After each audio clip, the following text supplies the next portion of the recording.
Assalamu alaikum. Özgölөрдөн özgöçө, başkalardan başkaça мүнөзү бар. Дайыма жакшысын ашырып, жаманын жашырган кыргыз элинин урпактары бүгүнкү концертке кош келипсиздер.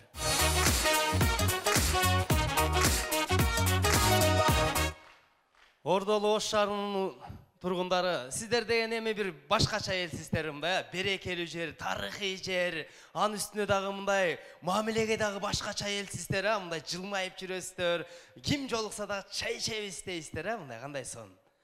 Жо, муну эме тамашалап атат деп ойлобоңуздар.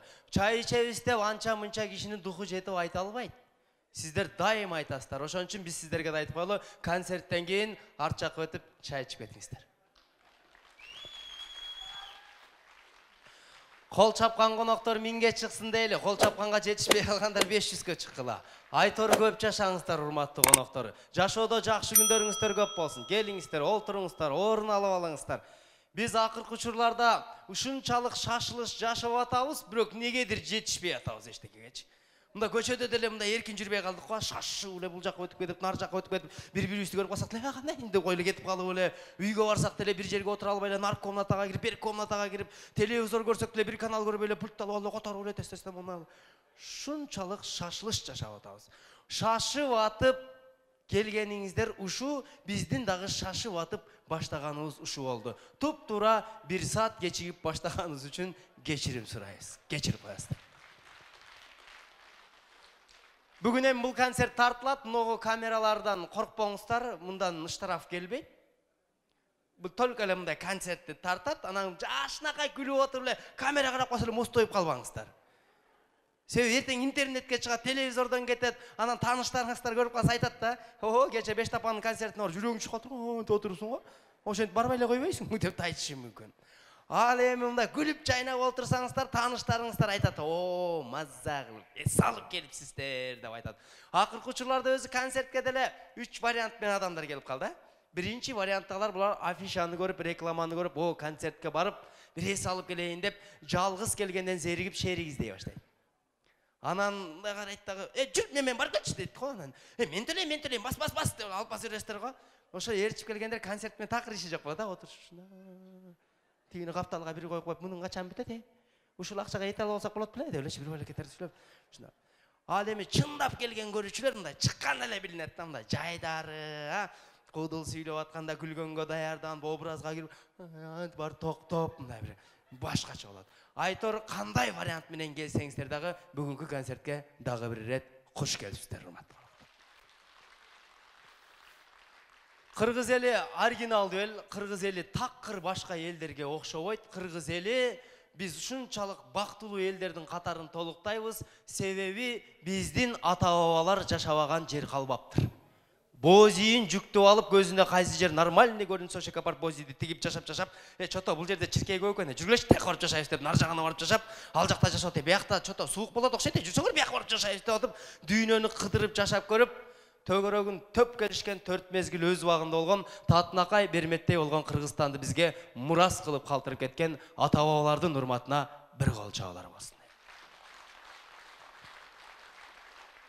Кыргыздар десе эле ылдый эле төбөлөп эле ушинтип берип, ушундай боло берет экенбиз да. Жок, бизде деген кыргыздарды ар тараптан карады дагы, биринчи жолу көчмөндөр оюну өткөндө дүйнө жүзү Кыргызстанды мээримдүү сүйкүмдүү көз карашы менен карады. О, өзү кичинекей эле эл болгону менен, зато булар көчмөндөрдүн сап башында турат экен. Ошон үчүн 3 ирет көчмөндөр оюну бизде өттү. Анан Түркияга кетти. Эмнеге бизде 3 ирет катарынан өттү десе, көрсө, бүгүнкү күнгө чейин көчүп конуп жашагандан биз эле калыппыз.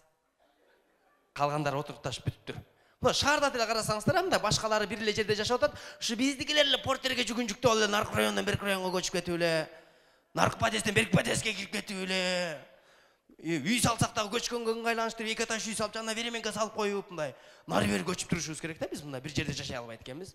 Даже биз 4 комнат үйдүн ичинде көчүп жүрө беребиз, байкайсыздарбы? Апабыз айтат го, "Ой, тетиги 1 жылдан бери сервант ошол жерде турат, аны которуп нар жакка киргизгиле" дейт го. Ошону көтөрүп алып нар жакка кирип кетесиң, аякта диванды көтөрүп алып бияка кирип кетесиң.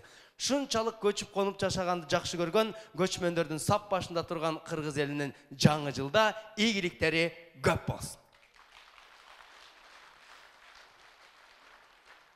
Рахмат. Şu kol çapkan kollar менен тынбай акча сынап калыңыздар. Миллионер болуп кетиңиздер. Чын. Кол чаппагандар, мо кол чапкандардын акчасын келип санашсын ошол жерде. Жакшы тилек жарым ырыстап коет. Бүт нерсе ниеттен болот экен. Илгерки кыргыздар менен азыркы кыргыздардын айырмасы эмнеде десең, бардыгы ушул сөздү айтат. Ниетинде дейт. Илгерикилер бири-бири менен мындай, биз азыр мында той топурда эле калоо тилек айтып калдык го, бири-бирибизге туулган күндө эле. Илгерикилер мындай уруша кеткенде дагы мени калоо тилек айтып аткандай урушчу. Бай болгур, башың өскөр, акылыңа киргер деп урушуп, бай болушуптур, акылдарына кириптир, баштары өзүптүр. Аз кантип урушабыз? Талаада калгыр деп атып эле, жартыбыз жок, мигрант талаада калды.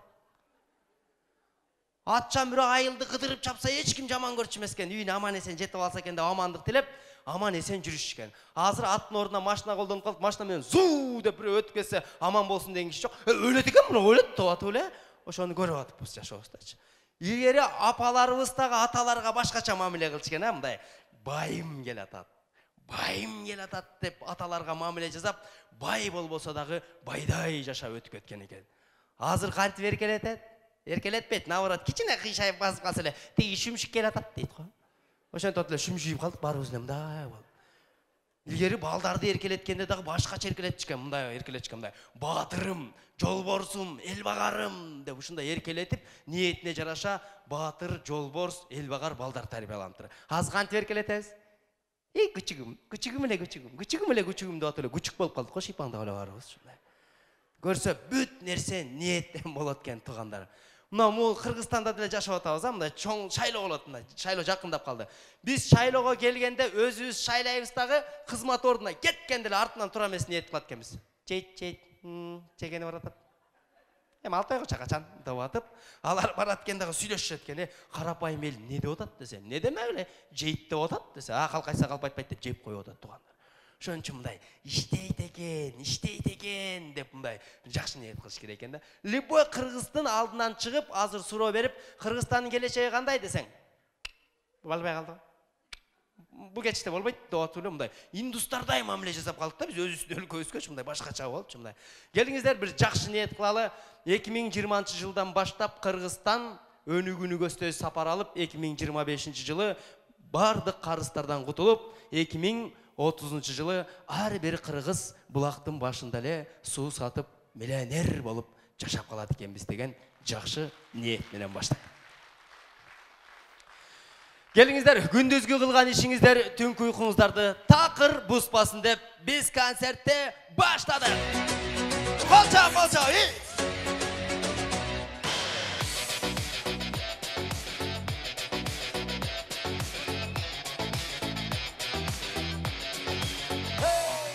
Карап турсам залды, элимдин көп косаны, кызыл, жашыл, сары, бары, коштоп турат бары, жигит кыздар дагы, аман болсун бары,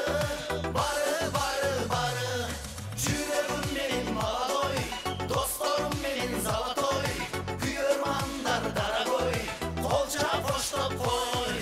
Жүрөгүм менен молодой, досторум менен золотой, күйөрмандар дорогой, колча коштоп кой.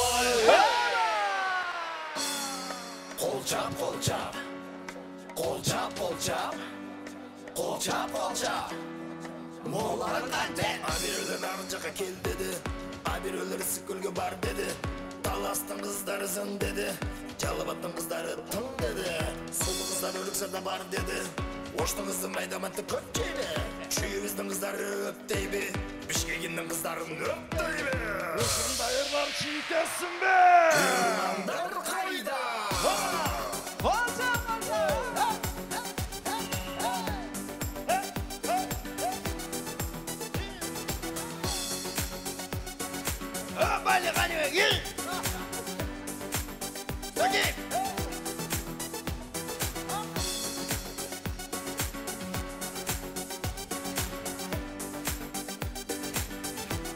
Assalamu alaikum, урматтуу Россияга барып, үйдө алып, Кыргызстанга бир үй, Россияга бир үй салып койгондор барсыздарбы?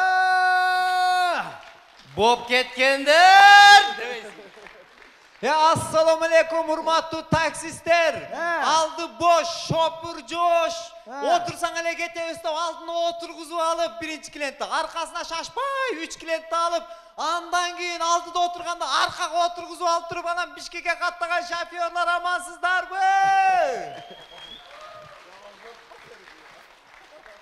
Oy assalamu alaikum, hazır Kırgızstanda set degen bir nerse ayabay güçöp Arflame, Envey, Safe Business degen kampanyalarga жазылып alıp arkasından 3-4 adam жазалбай жүргөндөр.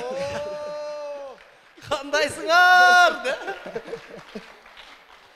Salamasızlar mı pensionerler?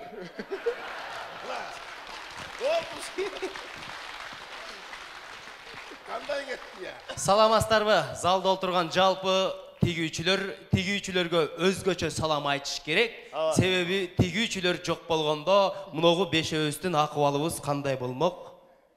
Жок, төртөөбүздүкү нормальный эле болмок, онуку кандай болмок деген. Болсунбу? Чарадан камыр ашып кеткен деп отурмакты. Kanök sen an surabay эле койду. Атаң кандай болсо ошондой болмокмун деп. Бети башы билинди. Bugün cevap boylap aldı. Мен мына чечип коеюнчу, мына акылма. Ильяс нитин немесиле зинжирлер. Жана күчүктүкү? Küçüktükü. Mına жаңы жыл, mına girip gelgen mına жаңы жылыңыздар менен чын жүрөгүбүздөн куттуктайбыз. Чычкан жылы бардыгыбызга жакшы ийгиликтерди алып келсин, Чычкан жылы жакшы жылдардан болсун дасың. Рахмат жигиттер, рахмат. Ушунча кубанычтан, ушунча жүрүп бияктан куттуктабай, именно элдин алдында куттуктагандарга ыраазычылык билдирем. Буга эмне болду? Билбейм, сага эмне болду? Чычкан жылыңар менде өтпөйсүңөр. Ооба? Эмне болуптур? Анан чычкан катары сүйүнөмбү? Sen жылың чычканбы? 84'te ne болот анан? Чычкан болот? Чычкан да. Sen чычканга окшошсуңбу? Мүмкүн эми ар нерсеге окшошу мүмкүн, бирок чычканмын да.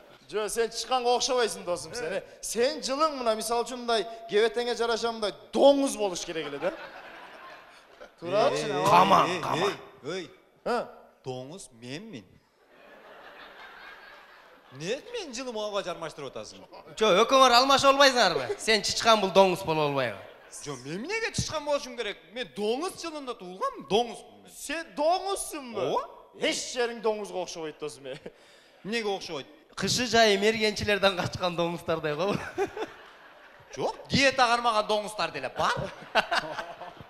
Sen болсун, жылың мындай болсо, ушул турушуңа боло турган болсо, сен жылың уй болуш керек да. Уй болуш. Антпегиле. Мына өкөбүздүн жылыбыз уй деп эле коелу бука, а? Биз мына букаларбыз. Экөөңбү? Ооба, өкөбүз. Каякта уя кунажыңга окшоп турусуңарбы көрдүң? Болгондо дагы бала салып койгон кунажыңга окшоп турасыңарбы? Жаш тай кунажыңдардай болуп десең. Жок, экөөңөр болсоңор мындай болушуңар керек да, мындай группада экөөң жылың тең го, жашыңар тең. Тез-тез бири-бириңер менен чатакташып урушуп турасыңар, мындай жылыңар арыстан жолборс болуш керек. Жолборс. Жолборс бул жакта турат го. Жолборстун эми. Ушундай да семиз жолборстор болобу?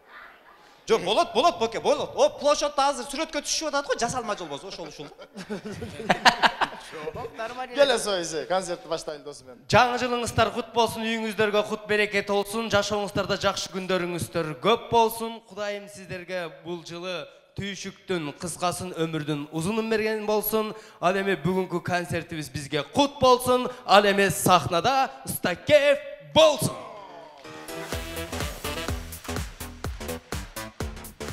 Рахмат. Бу жакшы чыгат турбайбы? Мынтип кыйкырып бериптим жана. Ашууда калды ак сүйүм деген ырды аткарып берейин десем өмүр ишенбесеңер керек, Ой, ушунун ак сүйүүсү кантип ашууда калып калсын деп. Эми азыр концерттин жүрүшүн жакшы билесиздер да сиздер. Себеби дегенде ыр сатира алмак салмак кетет. Булардын оюнда мен ырдап беришим керек да азыр. Мен кайтып ырдайм, мага кайсы ыр жарашабы? Мен сүйүү жөндөр десем өмүр ишенбейсиңер турабы? Мен мындай тамак жөндөр дашым керек, жанагы Бекбориев агабыздын ноқат самсы жегім келеді деген ырғызда ой молодец точно ырдап тұр дейді ошонда. Бирок өзүм ырдабайм. Себеби ырчыларга көбүрөөк сын айтам. Себеби ырчылар действительно башкача да, мындай чыгып алып, каалагандай сиздерге эркелеп, келип алып мындай, мисалы ошко келип алып, "Ош, барсаңарбы?" дейт го. Бар үчүн келди деп турабы? Жок болсо өтүп кетпей папаңан ары карай шуулап. Кызыгы эркелейт демеле, кадимкидей, "Каяктасыңар? Көрбөй атам, көзүм начар. Укпай атам, кулагым отуруп калган" дегендей мындай. Ой то, анан дагы бир кызык жери ырдап келет эле, мындай каалаган ырдап келет эле, минтип коет, сиздер түшүнөсүздөр. Бакушка, поддержка керек турбайбы деп кол чаба бересиңер. А биздики тескери. Күлдүрүп атып, мүйтсең, не болду буга дейт да. Мисалы ырчылар кол чаап турабыз деши мүмкүн. Кутулдарды кандай болушу мүмкүн? Кутулдар эми кана күлүп турабыз десең. Биринчи күлдүрчү дейт да тура эле бою. Күлдүрө албасаң кантип күлдүрүп турабыз да айтасың. Мындай башкача да мисалы үчүн ырчылардыкы жыргал. Чынында жыргал. Бир ырды бир жыл ырдайт, кааласа 2 жыл, кааласа 5 жыл. Анча-мынча бети жоктор 10 жылга чейин ырдайт, Сиздер тим эле биринчи уккандай мелтиреп карап, тим эле коштоп, зажигалкалар жагып момуптесиздер. А биздики тескери. Биз айтыр айтабыз, биринчисинде көрөсүздөр, "О, жакшы экен дешиңиздер мүмкүн. Экинчисинде өткөндөн кийин нормально. Үчүнчүсү уже автоматически брак. Болбойт. Эскисин айтып атат, баягысын айтып атат дейт да. Мисалы үчүн мен куд ушундай ырчылардын эмесин туурагым келе берет да. Мисалы, чыгып алып сүйлөп күлдүрүп атканда, аркама бичилерди коюп алгым келет да, мындайчы. Биле берет, мен күлдүрө берем, турабы? Мен ушундай болгум келет. Азыр мен куд ушул ырчылардын стилинде сиздерге бир тамаша айтып берейин. Мындай күлүп турабыз деген жерим мындай кызыктай да бизде мындай жаңы сөз менен айталым мындай жарылабыз деп коем, Ошол жерде жарыла бересиздер. Куд ырчылардан айырмасы жок. Анда сиздер үчүн бир тамаша. Сөзү Жеңишбек Айтиевдики, ону Болсунбек Истакеевдики. Мык каккан кыргыз. Дүйнөдө кайсы элдин маңдайы бешенеси бекем болот экен деп атайын дүйнөлүк уюмдар олимпиада өткөрүп, бүттүк өлкөдөн барып, Кудайдан болуп финалга американец, англичан, кыргыз үчөө чыгыптыр. Главный тапшырма маңдайы менен мыкты кагыш керек экен. Биринчи англичан чыгыптыр дагы 100-чы мыкты алып тактайдын үстүнө коюп тур да маңдайы менен тарс этип 5 мүнөттө кагып коюп тур. Американец чыгыптыр дагы 100-чы мыкты алып тактайдын үстүнө коюп тур маңдайы менен тарс этип 5 мүнөттө кагып коюп тур. Кыргыз чыгыптыр дагы мыкты алып чыкты да ушундайынан мыкты коюп тур да маңдайы менен тарс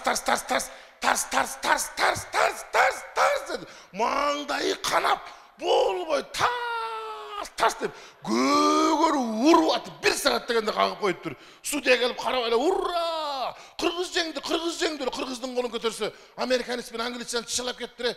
Кандай кыргыз жигит? Мен 5 мүнөттө кактым, англичан 5 мүнөттө какты. Кыргыздын деген 1 саатта зорго какты го.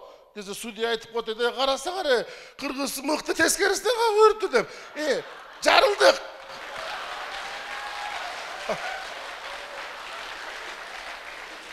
Болбойт, Өз үстүнө силде айта беришиңиз керек экен.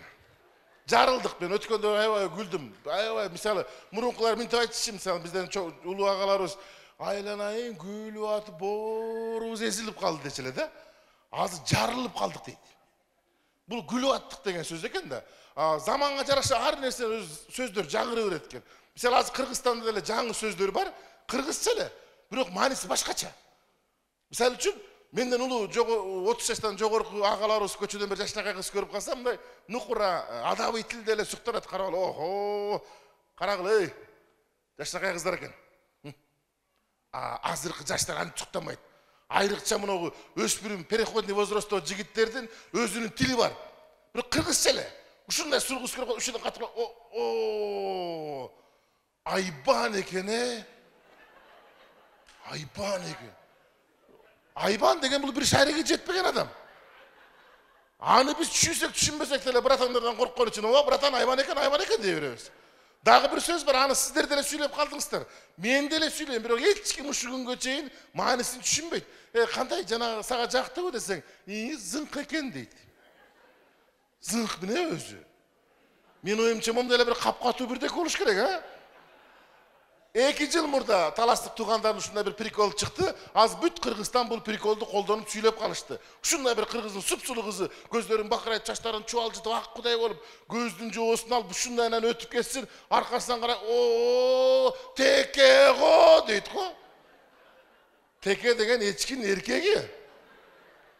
Күзүндө сасыганда бир корон састады. Бул эми таластык туугандардын приколу, эми таластан малы көп, малга салышты деп приколдойт. А оштук туугандар сиздердин эле приколуңуздар бар. Сиздерге өзүңүздөргө байкалбайт, мисалы бизге байкалат. Ошто эмне көп? Ошто жер жемиш көп. Сиздер приколду жер жемишке салып приколдойсуздар.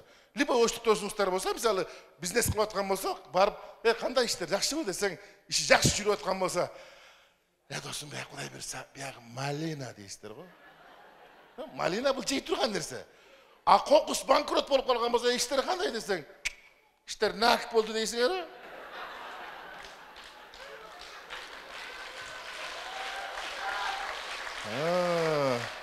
Точно ошо десиздер да, билем да. Негизи мындай кыргыз эли башкача эл экен. Эми багы ушу элдин баласы болгондон кийин биздин элдин башка элдердин айырмачылыгы, өзгөчөлүгү, кулк мүнөзүн көбүрөөк изилдейт экенсиң. Мен ушул кыргыздын баласы болуп кудул болгондон кийин бизде кудулдар көбүнчө саясий жөнүндө көп айтат. Мен дагы мындай жөн отурбай катардагы кудул катары сар эсеп салып койдум. Мисалы үчүн Кыргызстан 28ге чыкты.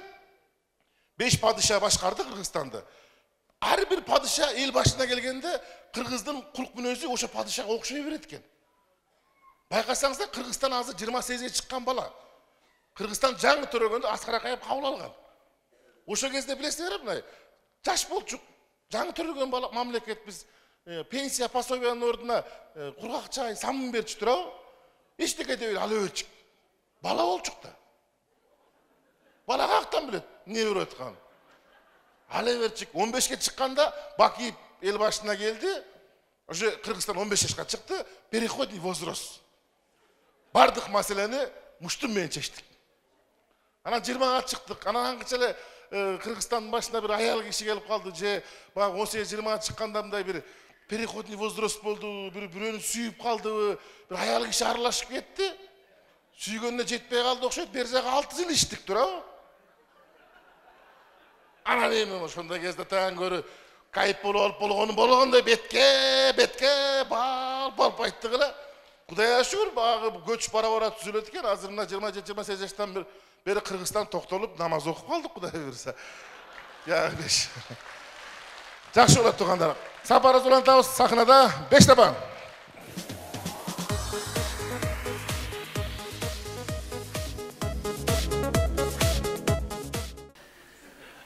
Друзья, я в доме. Көріп отырсыңар, бұл біздің үйіміз. Бұлар болса қошналар. Бұлар ушақ аңдығанды жақсы көрішөт, бар жоғы. Келіп қалдық. Қандай отырасыздар? Жақсы отырасыздар бі? Ой, мынау көр албағаныңыздарды қашан тоқтатасыздар? Ой, ушул жаңы конуштун эң эле байы биз күйөөм бизнесмен, 5-6 контейнерибиз бар. Башка дагы толтура. Ыйлатпаңыз жеңе, ыйлатпаңыз. Баланы ыйлатпаңыз. Толтура бизнестерибиз бар.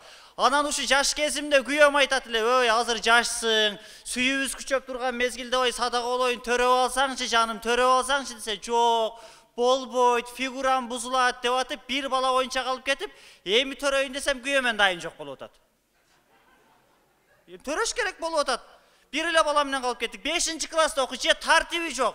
Биз бизнестер менен алек болуп кетебиз. Ал болсо сабагын окубай жүрөт экен. Соголушуна барып итте уят кылып келди. Ошончо ата-энелердин көзүнчө болгон авторитеттин баарын. Каякта жүрөт акыл? Акыл! Каякта жүрөсүң? Кел бери. Каякта жүрөсүң? Каякта жүрөсүң? 3 гол сайып келдим. Не кылып келдим? 3 гол сайып келдим. О, голуң менен кара жерге. Дагы футболго бардың ба? Атаң өкөң 3 гол эмес, атаң өкөң кошулуп 30 гол сайсаң дагы пайдасы жок. Уктуңарбы? Неге? Элдер 1 голун 1 миллиондан сайып атат. О, Рональдо, Месси дегендер миллиардтап сайып атат. Мен да ошолордун даражасына жеткенде 2 миллион сайып иштейм. Кыргыздын калпагы менен кордоп кийип алдым, кыргыздын калпагын. Жакшынакай эле кийсең болбойбу? Жакшынамы? Ой, сабагың окубайсыңбы? Окуп атам апа. Кандай окуп атам? Ушундай эле окуп атам, сырылдат окуп атам. Мен азыр ата-энелер чогулушунан келтам. Не деди? Не деди дейсиң? Итте уят кылды, менин балам тим эле жакшы окуса керек. деп барып эле жалаң жакшы окугандардын сүрөттөрүн карап алыпмын. Булардын мектебинде отличник окугандарды сүрөткө тартып туруп самолетко мингизип коет экен. 4кө окугандарды сүрөткө тартып туруп поездге мингизип коет экен дагы. Ал эми 3кө окугандарды сүрөткө тартып туруп автобуска. А сен ташбакада эмне кылып отурасың? О, мен да кийин жакшы окугамда самолетко мингизет. Самолетко мингизет. Качан жакшы окуйсуң? Уже 7 класс болуп калдың. Окуйм да. Окуйм да деп. Уят кылдың. О, Санабардын баласын карачы, Санабардын. Ой, сенен калган шымды кийет, сенен калган көйнөктү кийет, сенен калган сумкаларды аксынат 5ке окуйт экен, 5ке. Апа. Ал Санабар ашенемчи? Баласын сабагын өзү чыгарып берет экен. Санабарбы? Анан ошол менен бар былтыйып бар 5 алып алат бети жок, Сиз да мага сабагымды чыгарып бериңиз эле, мен да барып 5 алып коймош деп. Эмне? Мына эмне деген сумка? 1 жашынакай сумка алып бердим эле го. Да. Бул кайсы сабагың? Географиядан. Эмнеден? География. О, синус, косинус, тангенс, котангенс дегендер бар го. Ошону чарп бериң. Ошо чарп берсеңиз мен да барып 5 алам. Ал геометрия деген сабак болсо керек, мен билишимче. Ошо да. Геометрия? Ошондо болуш керек. О, мең менен кара жерге география деп. Чыгарым. Кайсыны чыгарып берейин? Мына. Мына перпендикуляция дегенди. Ушул жерге келгенде биздин агайыбыз ооруп калган эле да. Чын келбей калган да. Биздин геометриядан берген агайыбыздын эч билими жок эле болом. Чын. Геометрия сабагы деп келет эле дагы саламатсыздарбы дейт эле. Саламатсызбы агай деп ордубуздан турат элек. Чомок айтып туруп чыгып кетип калат эле. Капыл антпей билбейм эле деп. Ой, чын балма. Геометрия деген сабактын такыр жашоого тиешеси жок. Неге? Чын, тиешеси жок. Геометрияны колдоносуздарбы сиздер жашоодо? Мен тегеле уга элекмин оларды. Мына жер косинус болуп калыптыр, мына жер тангенс болуп калыптыр деп жүргөндөрдү уга элекмин. Сен андан көрө балам орус тилден жакшы. Орус тилде мисалы мен билесиң го, орусчаны аябай, я русский язык знаешь. 150%. Знаешь эмес, знаю, апа. Знаю, Кечирип коясың деп. Ушундай да. Орусчаны үйрөн, англисчени үйрөн. Англисче билесиңби? How do you do? No do you do? Oh my god. Ал эмне апа? Огудай деген ушундай. Эме да? Билип алдым. Oh my god. Окудай. Сабагың окуй бала. Уят кылдың. Ошончо ата-эненин көзүнчө авторитеттин баарын түшүрдүң. Мен өзүңүз билбей эле калып элем. Өзүңүз билбей эле. Бир жакшынакай эле болбойсуңбу? Болтам. Балам тартиптүү болсоң да өзүң эле жакшы. Сабакты өзүң окусаң өзүңө жакшы. Чыгарып бергениңизде бар 5 алам. Чыгарып бергениңизде жакшы болот эле. Азыр атаң келсе, мен эми атаңа айтам, мен биздин балабыз орто окуйт экен, өтө жакшы окуйт экен, өтө жаман окубайт экен деп. Айтам, бирок атаң келсе ширагың чагат азыр. Азыр атаң айтам сени. Айтпай эле койсуң. Атасы. Айтпай эле койсуң. Мына атасы келатат, атасы. Эй! Салам алейкум, ата. Алейкум, кандайсың балам? Жақсы. Баш тигиз кой. Болду, акыры сөз. Жаны. Көлүкүм ачанакай, турна моюн шиш мурун, күнү каны панна, ине сенин белиң. Бол, сынып каласың, бол. I love you. Я тоже. Кандайсың? Жакшы да. Жумуштарың кандай? Сонун 5. Бизнестериң жакшыбы? 5. Жакшы. Жаным. Инстаграмга. Привет, друзья. Это мой муж. Да, конечно. Это Никодо. Да. Длинный. Это мой муж. Это неграмотный человек. Я тоже еско. Как говоришь? Батаммы? Это неграмотный человек, зато бизнесмен, а?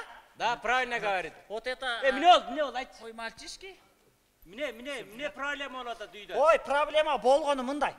Мына балаң тарбиясын карап койчу. Мындасың? Тарбиясын карап койчу. Эмне кылып атасың? Ой, сабак окуп атат. Футбол ойноп атам. Футболго кетет экен сенчилеп.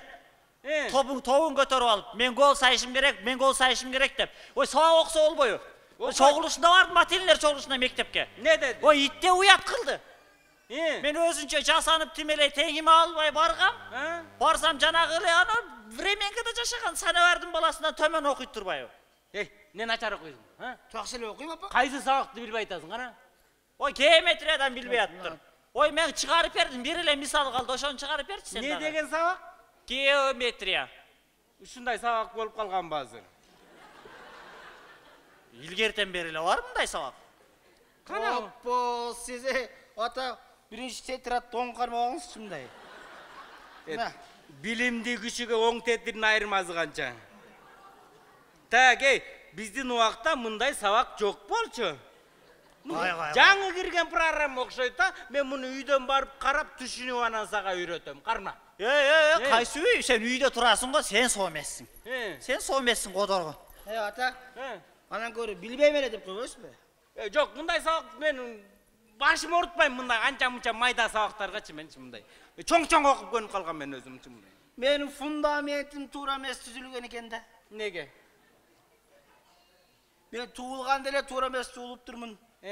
Силер экөөң эчтемкени билбей атасың, мен каяктан билем, айтам мен башыма эчтеке кирбейт деп.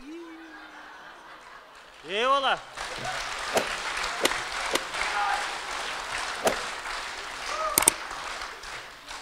Мен маңдайыма пилеле тепкен экен да ата.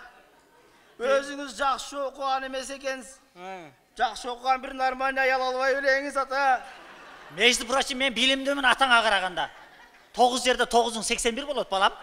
Өзүңүз жакшы билбейт экенсиз, нормальный күйөөгө тийбейт белеңиз апа. Нормальный баш тийип турганга. Ой, мага түнү келгенде бийик туфли кийип келип алса, мен да узун бойлуу жигит экен деп тийип алып, тойдан кийин болор иш болуп калгандан калып кеткем. Шорум. Чоң анам менен кайнамдын. Ирактабачы. Балам, мындай. Сөзсүз түрдө эле мында билимди болуп мектеп жакшы окуш эмес. Мына, мен деле мектепте окуп жүргөндө мен деле начар окугам, сенден жаман окугам. Жанагы Касым Аяштаң бар го? Мен азыр ошол деген мектепте 5 менен бүтүп, кызыл аттестат менен бүткөн. Мен азыр көрдүңбү, ал мен шопурум болуп жүрбөйбү, Мына Касым Аяштаң атаң шопуру. Касым Аяштаң атаң ташыйт. Атаң иш бир жактарга алып барат. Атаң жокто мен ташый. Ташыйт да кыскасы балам.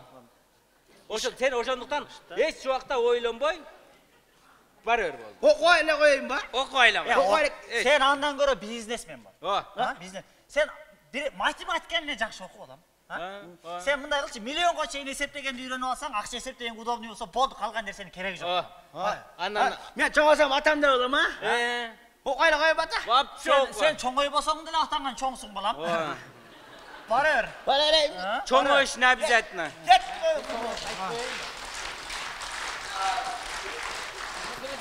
Балаң кетти? Жаным ишиң менен таккан фуккан канчен гүлүпини панакей ачы пани пачы алле бол. Бол деп калганын. Каяка?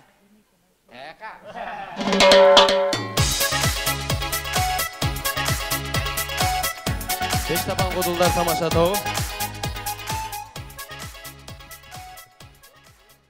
Баягы кыргыз айтат го мындай. Бош тургандан көрө бекер иште дегенде.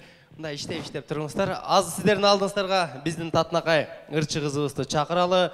Ырчылардын арасында дагы чыныгы артисттин фамилиясына дал келген ырчы кызды мен бүгүн көрүп олтурам. Сиздердин шаңдуу жана шатыраган кол чаңыңыздардын коштоосунда Жайнагүл Тентиева.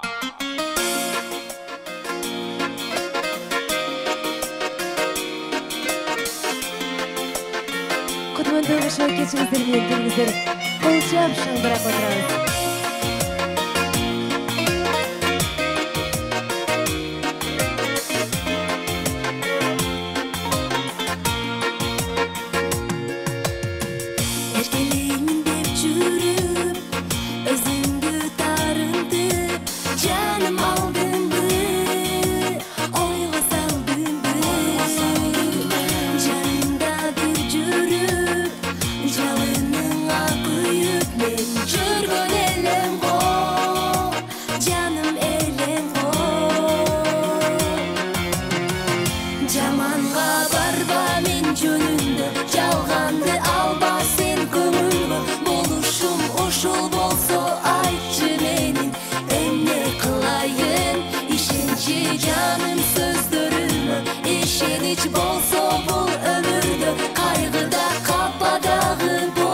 Canım bizden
рахмат.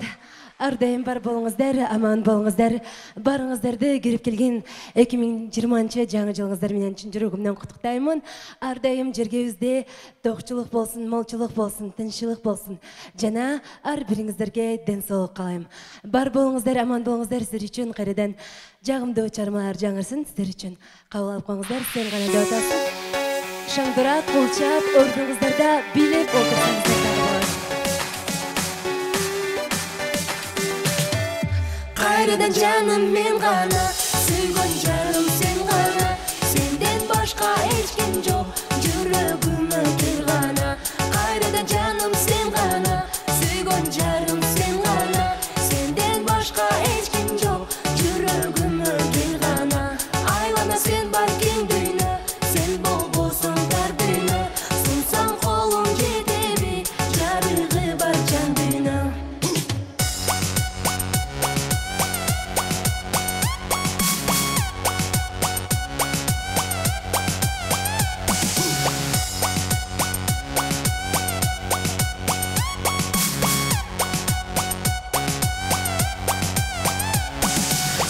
Sevda bilirsin bizden caydı.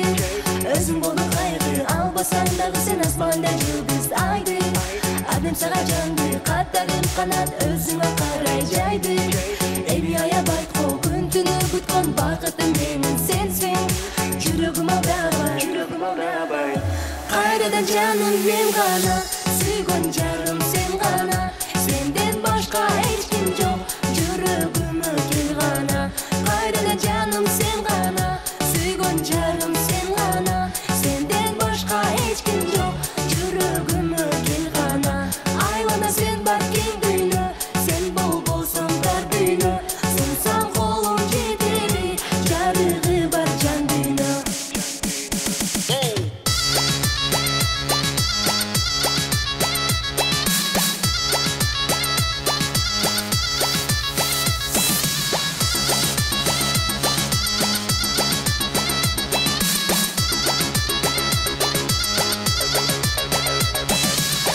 Sevda bilirsin bizden caydı. Özün bolu kaygı, albasan dağı sen asmanda yıldız aydı. Adım sana candı, katlarım kanat özüme karay caydı. Eviyaya baytko, güntünü gütkon bakıtım benim sensin. Yüreğime beraber, kayradan canım men gana. Suygun jarım sen gana. Senden başka hiç kim yok, yüreğime gel gana. Kayradan canım sen gana, suygun jarım sen gana. Senden başka hiç kim yok, yüreğime gel gana. Aylana sen barkin düğüne, sen bol bolsun derdine. Sunsan kolun jeteri, jarığı bar can düğüne.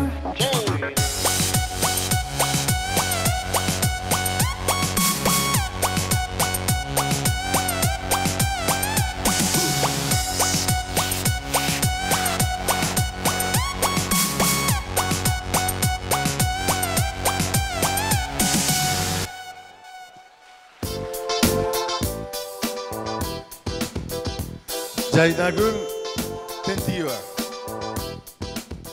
Жарылып турабыз. Эми концерттин программасын агайындар сиздер жакшы билесиздер. Бир кудул дегенде, себеби дегенде баягы коноктошкон сыяктуу эле да, баягы биринчи суюк тамак анан кою тамак дегендеречи. Азыр эми суюгун алдыңыздар, эми коюсун кезекти берип коелу. Биздин Бештапандын ичинде эң ак сакал, сакадай бою Саралтын себеби официалдуу түрү чакырып койбосо ал оңой менен чыкпайт. Ушундай залкар таланттуу. Кудай өнөрдүн үстүнө төгүрүп бой өспөй алган, мен чакырып коюн истедим, колчоңуздар мен. Сакадай бою Саралтын, Бештапандын бир тапаны, Талас Кашкар деп кол чаап турабыз, урматтуу агай туугандар, азырдан чыгып калат Кудай буйруса. Айтып кой.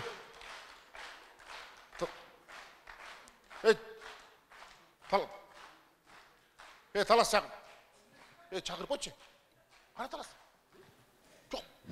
Көргөн деле жок. Кийин күндөр үчтө ооруп калды. Жанында кызын көрбөй эле, үчтүп калат турбай. Анын үстүнө мен өзүм Токтогулдук жигитмин. Токтогулда кичинекейде быты кыйдап коет. Тиги Таласка барсаң корто деп коюшат экен.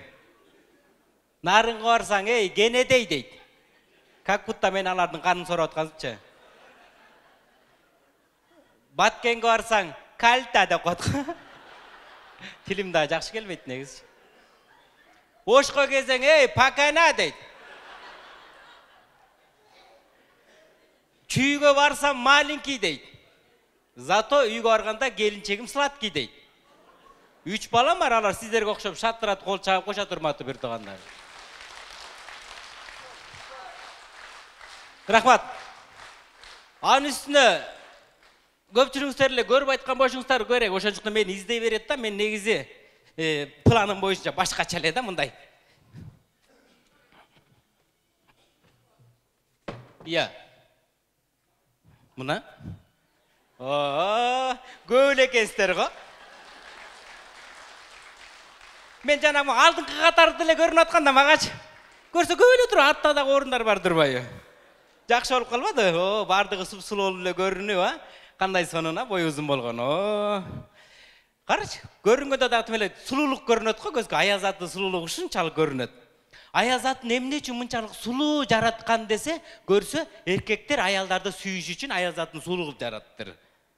Эмне үчүн анда эркектердин акылынан аялдардын акылын кичине азыраак кылып жараткансың десе, аялдар эркекти сүйүш үчүн ошентип жараттыр. Себеби дегенде акылы нормальный бирөө эркекти сүйбөйт экен да. Сүйбөй калат экендай. Ошон үчүн акылы аз эркектер бири-бирин сүйүп калган себеби ошондон экен. Көрүп атасыздар го, прошка чыгып бири-бирин сүйүп калат, ошо акылы аз эркектер. Анан тиги Чыккан турбайсың, айтып койсуң. Эмне болду? Жын го. Агай отурушка. Братишка. Міне? Бийик жакка чыксаң эле братишканы берем мен сага. Мен качам? Кандай экен өйдө карап сүйлөгөн? Жакшы экен, мен деле моюнум ооруп калды, кечке момду сүйлөй берип. Агай отуруш керек болгонбу? Изде отабы? Туурабы? Кечирип койгула. Жөн устун чыгасың. Мен минсем көрмөйм де, амай. Көрмөсөң чыганда башка бир. Жөнө жүрөрөм көрмөгөндө уштердим, амай, кызык го муну.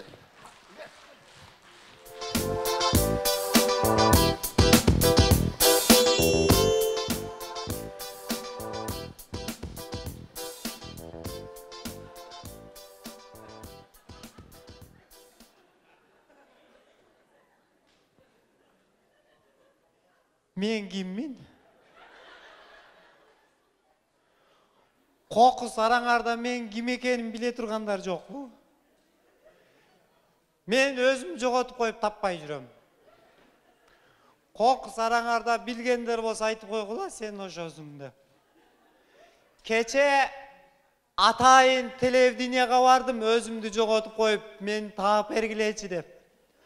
Барсам, өзүңүздү жоготуп койгон болсоңуз, сүрөтүңүз керек бизге, сүрөтүңүздү алып келиңиз дейт. Ой, сүрөтүм жоктугуна байланыштуу өзүм келдим, мен ким экенин таап бергилечи десем, сүрөтүңүз жок болсо биз таап бере албайбыз сиздин ким экениңизди дейт. Даже үйгө барсам, аялым сен кимсиң деп калды. Эчтеке таап келбесең, акча таап келбесең, продукт алып келбесең, сен үйдө бар адамсыңбы, жок адамсыңбы деп калды. Сен кимсиң өзү деп калды. Ал эчтеке эмес. Шайлоого катышып коеюн деп шайлоого барсам, сен биздин участкада жок экенсиң, сен кимсиң дейт. Мен каякта экем десем, сен нарында экен учетуң дейт. Дагы бир шайлоого катышып коеюн десем, сенин учетуң Таласта экен дейт. Өзүмчө ойлонуп калдым. Эгер мен нарындык болсом, таза кыргызча сүйлөйт элем да, туурабы? Эгер таластык болуп кала турган болсом, анда атыр жатыр деп сүйлөйт элем да. Атыр жатыр деп деле таза кыргызча сүйлөгөндө мен киммин өзү? Мен ким экенимди таппай жүрөм. Араңарда билгендер болсо айтып койгула.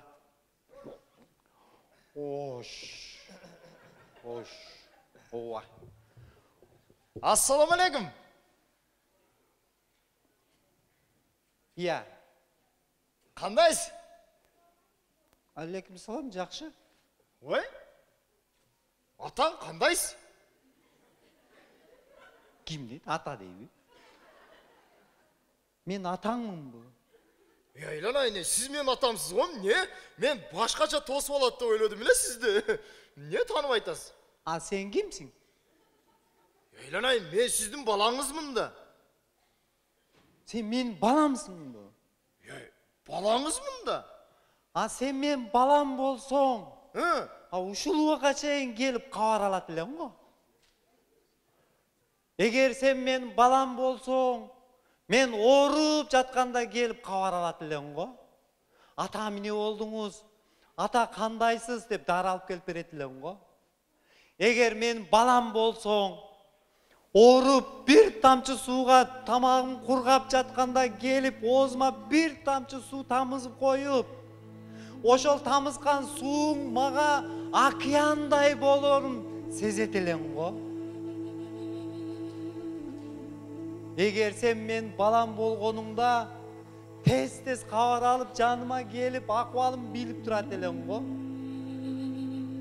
Дагы бирдеме болсо кабар алып атам го дейсиң. А менден сага кабар кетип калайын деди го. Мына кече жакында көрүп алып ызаландым. Калмырзанын баласы эмне болду? Чет жака иштеп барып, аябай машиналарды минип атасына кийиткечилерди алып келип, үстүнө жабам деди эле. Атасы өлүп калгандан кийин көрүнө жапты го. Мен ошентип кечигип каларыңан корктум. Сага передача жөнөттүм эле, алдыңбы? Жок, алдым. Карадыңбы ошонун эмне экенин? Карабадым. Бергесең мындай. Не болчу ал? Жок, мындай бергесең. Мындай передача эле го. Не уруп атасыз? Топурак берип үрдүм эле, алган жоксуңбу ошону? Ушу мага топурак салганга деле жетишпей калбайбы экен деп салып үргем сага. 10 жылдан бери каякта жүрөсүң? Бир кабар албай. Иштеп жүрөм да атайм чет жакта. Иштеп жүрөм. Колуңуз жаман катуу экен, мана токтой болуп.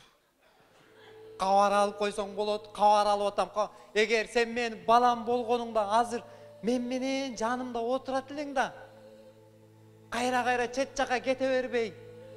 Эгер менин балам болгонуңда неберелерим да ушу жерде жүргөн болот эле да, айланчыктап, чоң ато деп мени кучактап. Кана ошол неберелер. Кана. Неберелериңиз эми ал жакта да билесиз го эми ата. Алар бул жака чыдабайт. Анын үстүнө орус болуп калган, сүйлөштүр десеңиз сүйлөштүрүп деле коем ата мына. Алар менен деле сүйлөшүп койсоңуз болот мына неберелериңиз менен. Азыр мына видео звонок кылабыз ата. Кеңири сүйлөшүп эме кылып алыңыз. Аң ата мына. Ал вот. Алло. слушаю вас. Кетейин. Кандайсың балам? Не понял. Ия. А вы кто? Мен таныган жоксуңбу? Мен Сен мен кыргызча билбейсиңби? Что вы говорите? Орус. Ты кыргызский не понимаешь, да? Не, я вообще кыргызский не понимаю. А вы кто? А какой язык понимаешь? Я знаю английский, французский, китайский знаю, русский. Кыргызча түшүнбөй турбайсың ба? Мейли балам, мейли. А сен кыргызча билбей калганыңа сен эмес күнөө. Ооба. Мына акмактарда күнөө. Неме, мени таанысыңбы мени? Мен ким экенин билесиңби? Мени таанысыңбы? Дед, я вас вообще не понимаю. Вы кто? Сен мени тааныбайсың, билбейсиң да? Мен деген сенин чоң атаң болом. Меня зовут... Я тебе большой папа. Вот папа, а я перед папа. А где папа? Вот. Вот привет, пап. Привет. Как ты? Нормально. Когда придешь? Эй, балам, неме, сен өзүңдү ким экениңди билесиңби? Сен деген Манастын урпактарсың. Сен Манастын балдары болосуң. Билесиңби ошону? Пап, Атаң айтты ты эле. меня слышишь? Что этот дед говорит-то? Я вообще не понимаю. Ты можешь объяснить? sütte. Mana süttün durpa üretip koysam öyle öyle. Ата, мен дағы ем сізден ұғатам ғой. Что вы говорите? Meyli balam deme, mana süttün kim ekeni bilbesen de bunday uruğun kim? Oşonu bilesin mi uruğundu? Водолей я. Kim? Что? Я водолей говорю. Mına Kırgızda dağı bir uruğa göğüydük, vadaley degen.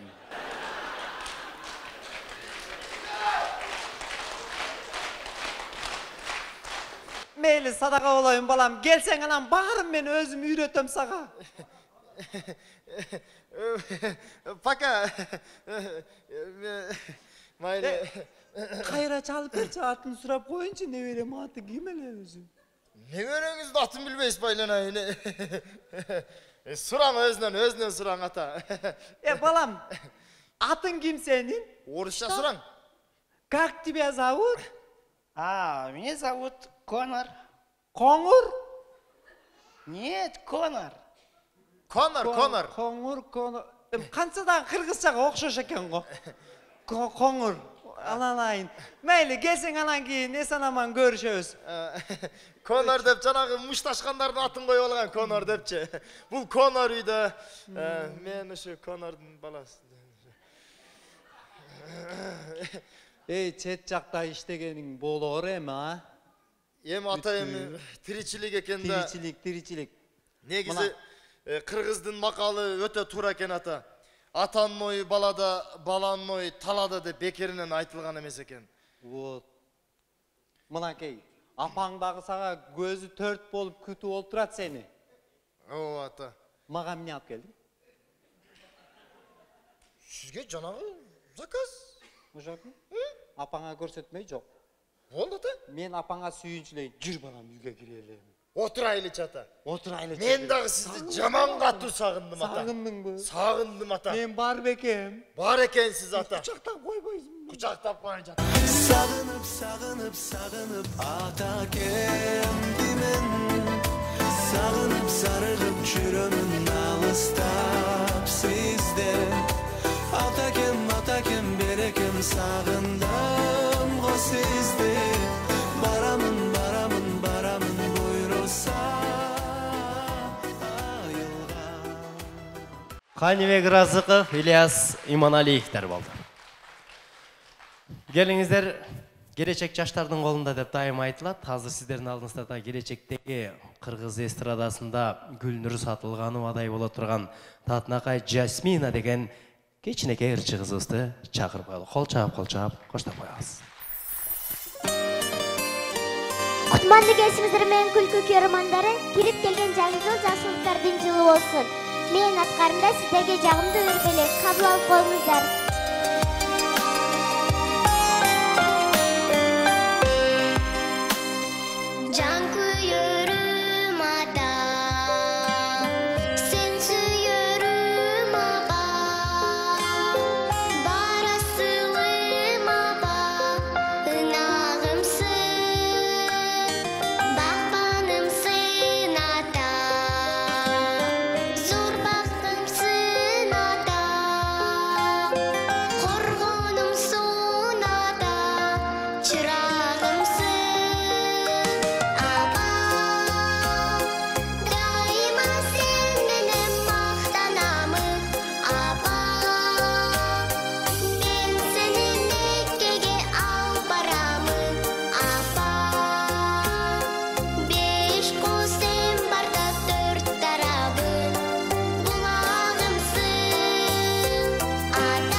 чоң рахмат. Жасмина.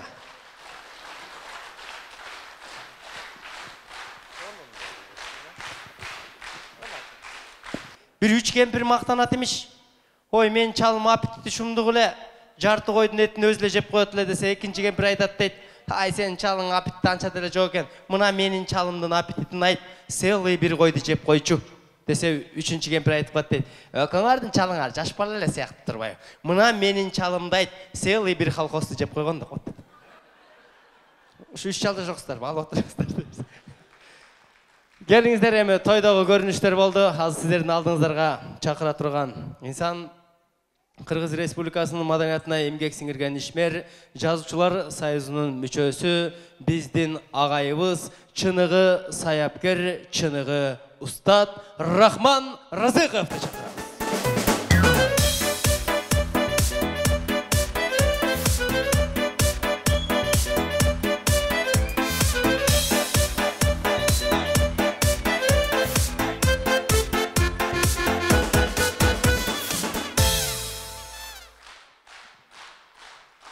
Саламатсыздар ба? Болады, рахмат. Рахмат. Мұны үшінтіп дағы бір күлкі кешесі сапарын улап атады. Келген жаңы жыл жақшы қаулы тілектер айтылды, ошоның бары қабыл болсын. Ең башқысы мемлекетте тыныштық болсын. Біз қандай қаулыларды ниет қылып отқан болсақ, Құдай ошол тілектерімізді берсін. Ел менен аман болойлық, балдарыбыз аман болсын. Алыста жүргөндөр есен аман үйіне, өзінің мекеніне қайтып келсін. Мынау қиқырып атқан балдарыбыз бар болсын, еш қашан оорубасын. Дағы бір жолы жаңы жылыңыздар менен.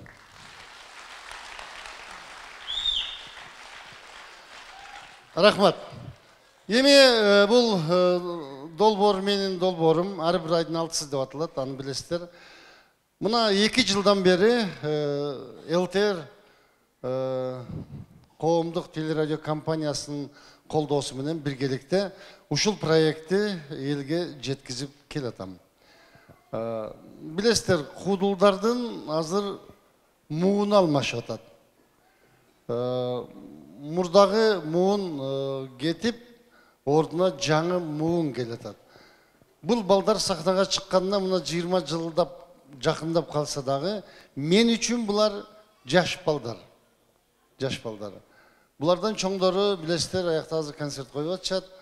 Бір уақытта ошол тынарларды бешілік деп мен сахнаға алып шыққанында дағы, елдер ишенген емес бұлардан қудыл шығарына. Мен бір қызық нерсені айтып берейін. Мынау Төлөйкөндө мектепке алып барып, ошол тынарларды концерт қойдырып алайын, мектеп оқушыларына 1 сомдон беле сатып, программаны көріп алайын десем, мектептің директоры рұқсат бербей қойған. 1 сомдан қымбат, 50 тиынден сатың депчи. Ошондо тамашалап айттым эле, bir күн уақыт келет, ушул балдарды тойға $1000 кап келесиңер деп. Азыр мына ошол 20 жыл өткөндөн кийин, азыр ошол балдар ошол $500 тойға барбай турган балдар болуп калды. Мен билем, мынау балдарым дағы ошондой баралына келгенде, уақыт жеткенде, ошондой зал толгон, силерге күлкүгө толтурган ошондой балдар болуп чоңойот. Аны үчүн не кылыш керек, ишениш керек, буларды чыдап, тарбиялап келиш керек. Ошон үчүн бул келаткан муун силерге жаңы замандын күлкүлөрүн сунуштайт деп ишенем. Бул балдарга ак жол каалап коелук, силердин кол чабыңар балдарыма берилген бата болсун. Рахмат. Эми мен көп жыл сахнада жүрдүм, билесиздер, 42 жыл, 43 жыл болуп тур, ушу сахнага чыгып турганмын бери. 43 жыл, бул көппү азбы? Менимче бул жарым өмүр, Анан мен балдарга сахнаны өткөзүп берип, башка жака, башка жумуш кылайын деп чечтим. Украинада мага окшогон кудулду, Зеленский деген кудулду, президент кылып шайлап алышты. Силер качан ойлоносуңар? Эми биздин президентибиз бар азыр, аракет кылып иштеп атат. Өтө кыйын болуп калган экен, мамлекет bir жаққа кирип кеткен экенбиз, аны токтотуп алып чыгыш өтө кыйын болуп атат. Биз сатира менен ошол коомдогу бардык ушундай мүчүлүштөрдү сындап, колубуздан келген жардамды берип келатабыз, аны билесиздер. Ушул жылы өтө чоң бир өзгөрүү болот. Бул парламенттик шайлоо. Мына ушул шайлоого даярданайын деп атам. Кандай дейсиңер? Менен депутат чыгабы өзү? Же шайлайсыңар, же жайлайсыңар, бир бала кыласыңар да. Биздикилер ушу күлүп туруп жайлап коюп отура беришет да. Себеби мен 3 жолу жогорку кеңешке талапкерлигимди коюп, 3 жолу тең шайлоодон өтпөй калган кишимин. Мен дайыма барсам көрүүчүлөр сурайт, Рахман ака, сизди эмнеге биз шайлабай койдук эле деп. Мен жооп бербей эле ыр менен жооп жазып койгонмун. Мен киммин? Мен депутатмын, шайланбаган. Колум таза пара алып майланбаган. Доллар сомду чөнтөккө салып алып, доош бер деп эл журтту айланбаган. Мен киммин? Мен депутатмын, өтпөй калган. Ант берип баш мыйзамды өппөй калган. Анткени башкалардай акча менен көчөгө шагыл ташты төкпөй калган. Мен киммин? Мен депутатмын, утпай калган. Сөзүмдү шайлоочулар укпай калган. Баталар коммерческий болуп кетип, курук сөз кулактарга жукпай калган. Азыр мен депутатмын, сахнадагы, чачмага кереги жок акчадагы, эл берген мандатым бар куудул деген, эч кимдер менден тартып ала алышпайт. Эчем $1000 чачса дагы. Рахмат. Кудай буйруса, ар ай сайын жаңы концерттерди ушу залда сиздер менен чогуу көргөнгө насип этсин. Дагы бир жолу жаңы жылыңыздар менен.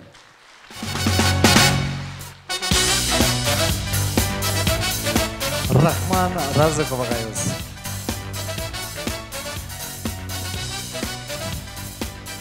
Жанагы мен кийип чыккан чоң костюмдун шымдын ээси ушул киши. Чын.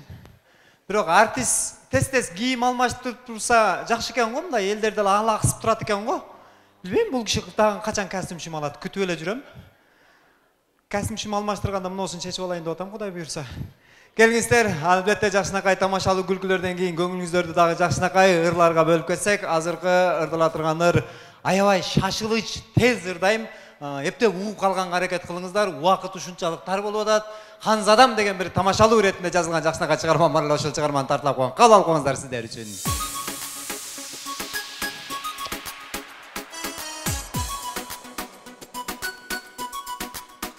Анча-мынча колчап койсоп турабыз,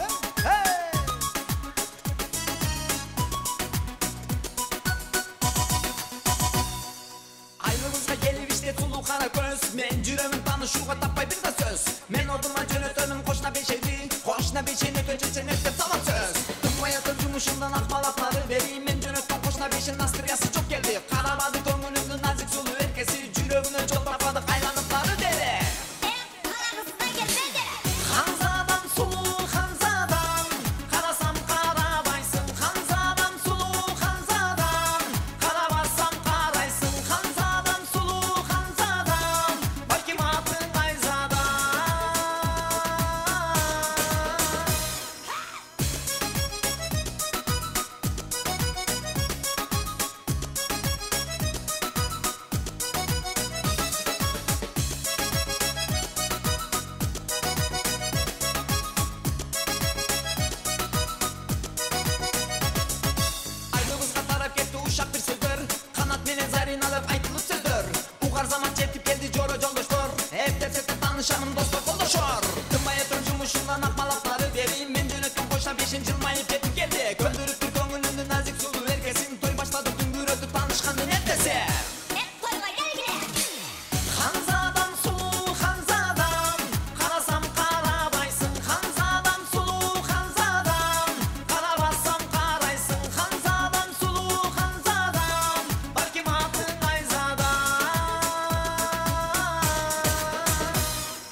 кайрадан тамашабызлайбыз. Саламатсыздарбы, урматтуу студиянын коноктору. Бүгүнкү ата тагдай эле көнүп калган эфир. Бул эгиздер тууралуу бериле турган эфир. Жашоодо эгиздердин орду кандай? Эгиз деген өзү эмне? Биз баягы жалгыз болгонубуз үчүн эгиздин көптөгөн нерселерин түшүнбөйт экенбиз. Ошон үчүн азыр сиздердин студияга кол чаап коебуз. Биз эгиздерди бул жака чакырып коелу. Тоолуу аймактан келген эгиздер, келиңиздер.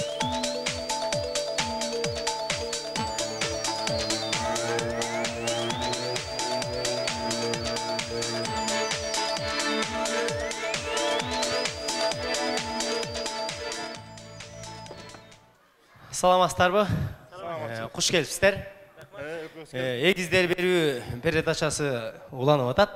Мына өзүңүздөр көрүп отургандай, куюп койгондой окшош эгиздер биздин студияга келишти. Анан алгачкы эле суроону баштай берсек. Бул жашоодо эгиздердин орду кандай? Эгиздердин орду өтө чоң. Таныш болбойбу? Жок, биринчи ошондон баштайлы. Эгиздердин тиги орду өтө эле чоң. Мен үчүн аябай чоң көрүнөт. Буга чоң, мага билмейт деле көп. Жакшы. Эл катары эле дегенде. Анан атыңыздар менен тааныштырып коелу. Эми эгиздер дегенде эми аттарыңыздар тааныштырып койсоңуздар. Менин атым Таласбек. Таласбек, сиздики? Меники Болсунбек. Таласбек, Болсунбек. Бирок эгизсиздер. Ооба. Такыр окшошпойт го аттарыңыздар. Арка жактары бек болот бу. Бек. Таласбек Болсунбек. Окшош экен, кечирип каласыздар, мен жаңылып калыптырмын. Окшош экен, аябай. Эми баягы эгиздерге көпчүлүктөр кызыгат да. Мисалы, мен деле кызыгам, могу жерде отурган эл деле кызыгат. Бул эгиздер кандай болот болду экен? Мындай бири-бири жөнүндө мамилеси кандай болот дегенде, мындай сиздер мындай бири-бириңиздерди сагынуу, кусалыктар кандай болот? Мисалы, эми жашоо шарты ар кандай да. Бирөөңүздөр алысыраак узап кетсеңиздер, экинчиңиздер сагынасыздарбы дегендей. Жок. Мен жизнь сагынбайм, мисалы моунчу. Вообще менде сагыныч деген өлүп калганда буга. Мен эстемек турсун, эсиме чыгып кетет да. Жаныма келген, алдыма чыккан, кандайсың дейм, мындай каптал жактарымды байкабайм деле муну такырчын. Кээде мен муну көрбөй калып томолото сүзүп кетем да. Тамаша, эмне болуп атасың өзү? Бирок эгизсиздер. Жакшы. Эми эгиздердин мындай жашоодо көпчүлүгү кызыгып мындай кылышат экен да, мындай интерес кылып жүрүшөт экен да, мындай эгиздердин мындай эмеси мындай кыялдануусу кандай, мүнөзү кандай дегендей. Жок. Кыял жоруктар. Кудайга миң мертебе шүгүр, Кудайга миң мертебе шүгүр, кыялым ушуга окшобой калганына Кудайга шүгүр. Кудайга бир шүгүр, Неге? Сен кыялың чатак го. Алдыңан чыккан томолото чабасың, демелечи. Өткөндө мен дагы мунун кыялындай болуп бирөөнү томолото чабайын деп, кайра мен томолото чабып кой, уят болдум го. Сен өзүң издатчысың да, билесиң? Анан мындай кыялданганда адам баласы негизи жашоодо көп кыялданат. Кээ бир киши мындай ар кандай кыялданат, мындай кыялдануулар окшошпу? Бир жерден чыгабы экөөңүздөр кыялданганда? Мен мындай бийик нерселерди ойлоном. Мен бийикте жүргөн үчүн бийик нерселерди ойлоном. Кыялданасың. Кыялданам, мунун оюн билем. Мунун эси тартып бүт эле бой. Бой. Кандай, мушташпы? Бой бестирой. Бой узундугун, кең далуулуу, мага окшоп красавчик болгусу келе берет. Ошол эле бул. Кыялдар ошо. Мен оюм бийик, аябай бийик. Алыстарда жүрөт так. Анан ошентип кыялданат өзүнчө. Анан эгиздерди баягы көпчүлүк айтышат да, мындай биз мындай эгиздерди көрүп калсак, ушунчалык куюп койгондой окшош деп сиздерге суктанган адамдар барбы? Өтө көп. Аябай. Бизди даже тааныбай калат, айырмалай албай калат. Кимиңер эле деп.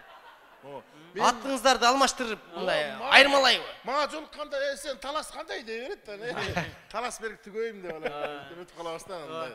Көп байкал мындай элдер байкабайт окшойт действительно мындай. Окшош жагыбыз көп көчөдө мындай аттарыбызды алмаштырат. Бири-бирибизди айрыкча бизде могу биз дагы эгиздерге атака кылабыз да кыздарга. Анан экөөбүздүн табарыбыз такыр өтпөйт да бири-бирибизди. Эмнеге? Себеби дегенде эгиз кыздар болгондон кийин аларды алайын десең, мунун бою жакпай калат.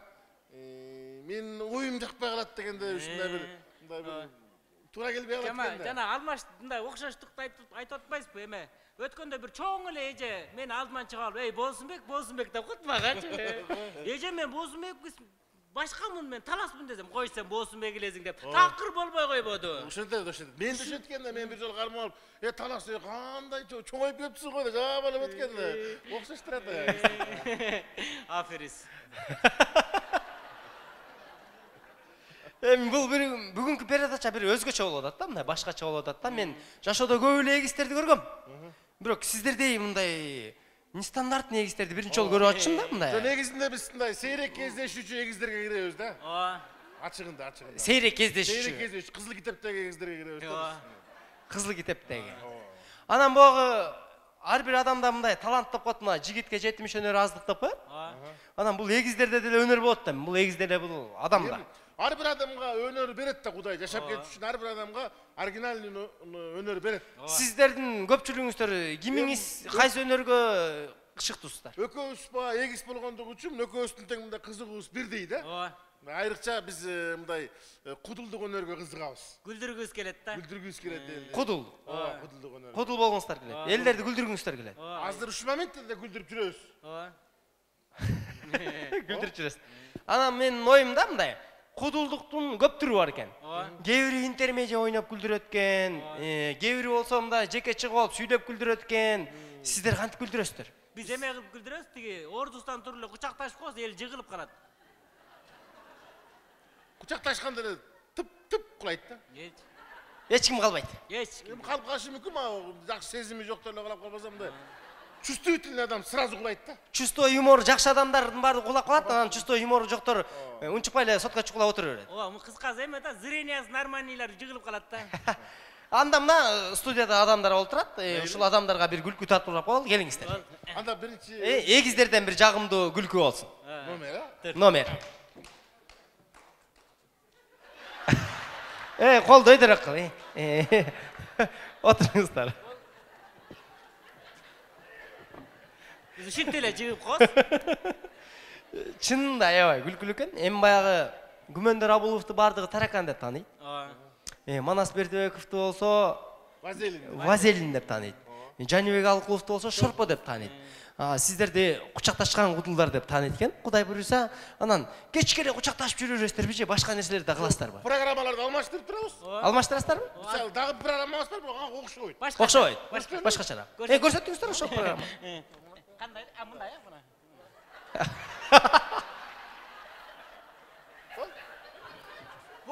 Биздин экинчи номерибиз. Экинчи номериңиздер. Азыр үчүнчүсүн издеп атабыз, кандай кызак деп.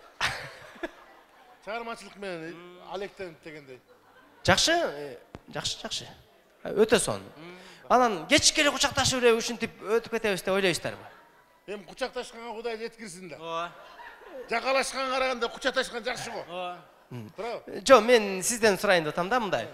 Бул номерлерди да башкача кылып өнүктүрөлү деп атасыздарбы же кучакташып эле жүрөлү? Жөнүндө кырыбыздан туруп кучакташсакпы деп атабыз мындай. Бар, көп варианттар бар. Көп варианттар бар. Ооба, бирок жакшы номер экен, мага жакты. Наркыныңыздын эле бою өсүп кетпесе кучакташсаңыздар боло берет экен. Жок, буга чейин өспөйт, эме өсмөк белем. Болушушу. Болушум ушул болсо не кыл дейсиң дейт.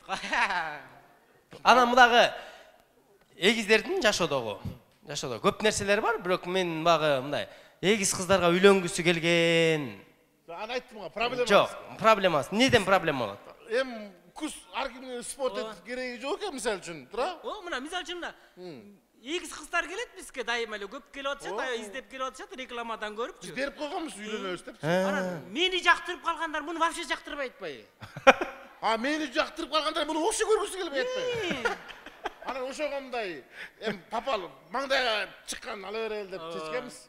Анан биринчи бул үйлөнөт. Мындай эгиздердин негизи жашоодо баягы бирөөсү улуу, бирөөсү кичи болот, эми баягы экөө тең төрөлбөйт го. Анан мындай аралыгыңыздарды мындай сиз улуу болсоңуз керек. Жок, мен эмес. Мен улумун. Бияк улуу. Бияк улуу. Ооба. Себеби мамашка репетиция кылып тура мен төрөгөн да. Мен төрөп туруп мун төрөгөндү таппай албакпыз анда. Анан аралыгыңыздар канча? 4 жыл. 4 жыл. 4 жыл? Жо, мен көп эле угуп жүрөм, 2 саат, 3 саат, анан бир күнгө чейин узарып кеткендерди көрүп жүрөм, угуп жүрөм. Бирок 4 жыл мүмкүн эмес го дейм. Болот экен. Эми дедим Кудай тааланын. Ошондой эле эгизсиң. Кудайдын буйругу да. Бешен экен да биз мына эртерээк чыгып кеткен колдон келбесе жата берди да бул чейип. Адам бу Шашылыш чыгып алып жетилбей калды го сырттан. Мен эле отуруп турганымда мына нормально элмоксуң. Не кылайын? Шашып каяка бардың? Мына мына эң күчө 1.60 болуп жүрөсүң. болду. Батырбай кызып чыгар үйдүң го мен өзүм. Сабыр кылыңыздар. Өтө күлкүлүү, чыны кудул эгизтер экенсиздер да. Рахмат. Мындай, чындап кудул экенсиздер мындай. Комплименттер жагат бизге. Ана мындай эгиздерди айтып коттум да, мындай ата тегинен болот же канынан болот.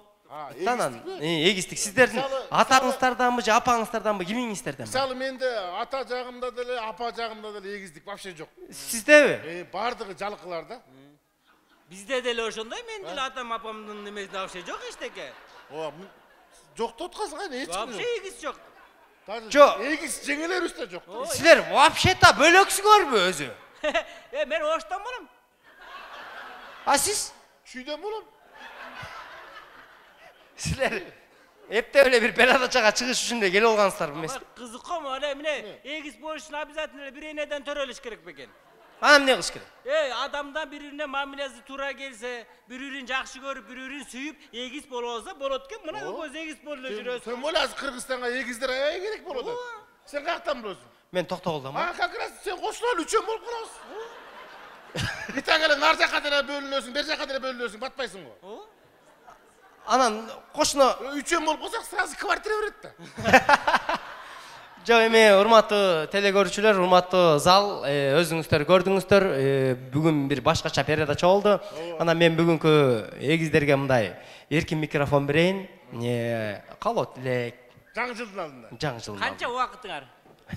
Жок, кыска калды, бир 3 мүнөттүн ичинде. Сен ырда бербе анда. Жок.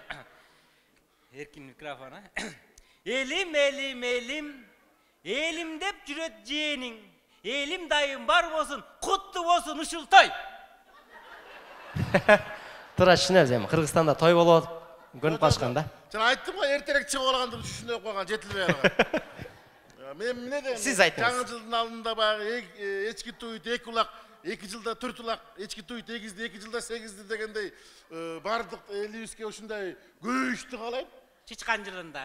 Как раз чычкандардагы тип эле паровоз кылып туйт экен го ошондой. Элибиздин башы өссүн. Рахмат, биздин убактыбыз соңуна чыгып калды. Келип бергендер үчүн өтө чоң рахмат. Жашооңуздарда жакшы күндөрүңүздөр көп болсун. Бүгүнкү кечени жыйынтыктайлы. Залга да чоң рахматты айталы. Келиңиздер. Келиңиздер, урматтуу коноктор. Кыргызстанда тойлорго көп эле барып жүрөсүздөр. Бийчилер барып бийлейт. Анан бийлегенде жылмайып күлүп бийлешет да. Анан бардыгыбыз ойлойбуз да, алар сонун жылмайып, сонун бийлешет экен дейбиз да. Бирок бийчилер бийлеп атып кандай нерселерди сүйлөшөт, азыр көрөбүз. Сиздердин алдыңыздарга бийчилер тобун чакырабыз. Кол чала.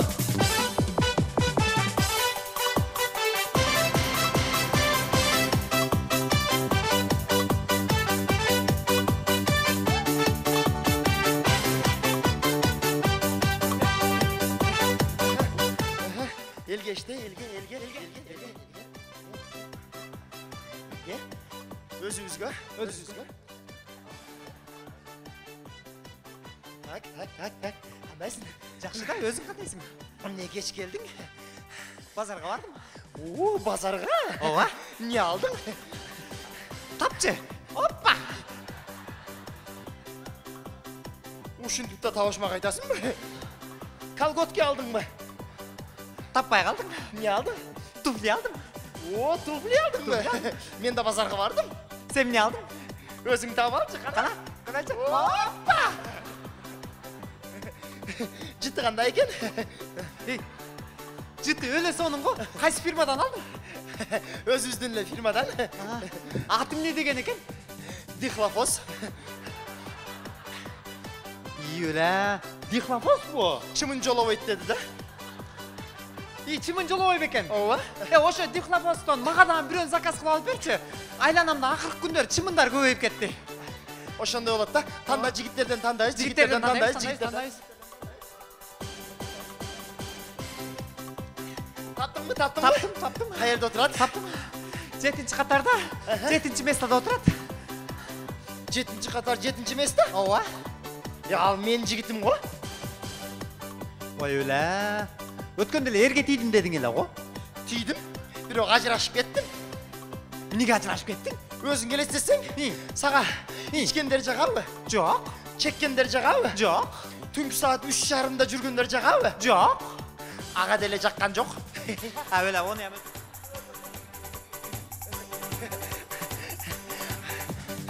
İşteyiz, başka işteyiz. Çok işteyiz.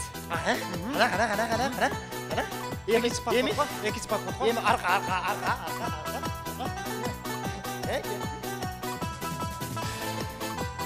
Qanday qizlar? Qizlarmi?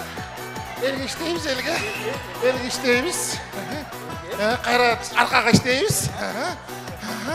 Qara qaldı. Hoppa. Qanday? Geçir qo'la. Oy muncha geç geldin. Ya, Muncha geç geldin deyim. men o'tirgan Tiko'ning baloni jarilib qoldi. Tiko'ga da oturasın mı? Portermen gelsen ölüsün mü? Başka. Zakaz var bu, bolsun zakaz. Bazara vardın. Niye aldın? Tapqaçı. Bunu attım bir de attın. Tapadılar. Pampers. Pampers. Toyga chiqib o'tasanlarmi? O zakaz var mı? Zakaz tutup kaldı bu. Zakaz bar. Kimmenin çıkan? Kim? Sağa. Baxtiyor doktor ben. Bahtiyar doktor. Aa, O da öyle. Çıkıver. Öyle boy boyla tut. Boy boyluyorsa bırak çok bileyimiz de. Sögün boy boyla kıla da. sen Rasul Mamat Kupayga chiqib o'rasan mı? Çıkmayın. Nega? Semiz. Uğur. Qo'g'ir bo'lsam ne ko'tarib olib bilaman bilan. Çok bolmayın. Gülcüğü satıp ekmeğe çıkam. Emin bana dele bari bir. Gülce gitmeli ben daha çıkayım. Çok ben özmele çıkam. Özmele çıkam. Kızlar kansofka. Kansofka bitirir. Kansofkanı isteyiz. Yaşla istedik. Ana çok işteyli. Gelip kaldı. Qanaqa? Kansofka.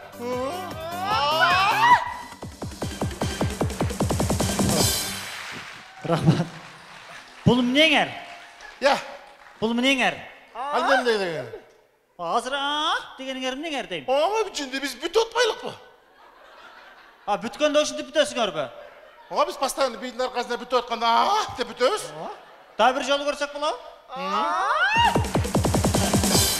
Han Beyke Beyçiler Tova. 15 yıldan keyin.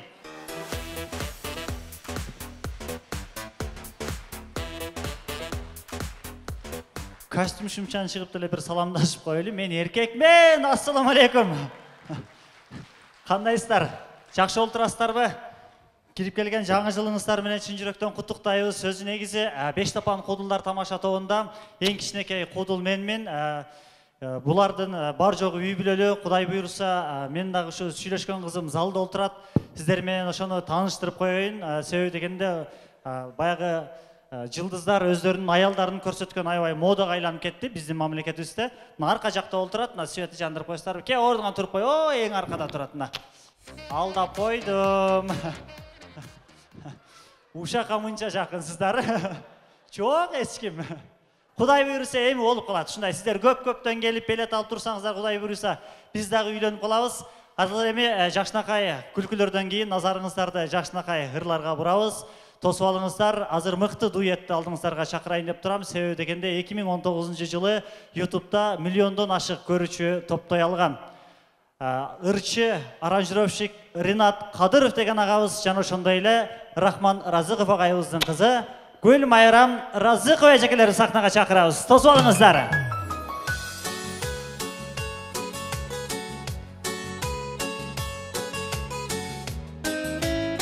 Кана кылдык турабыз.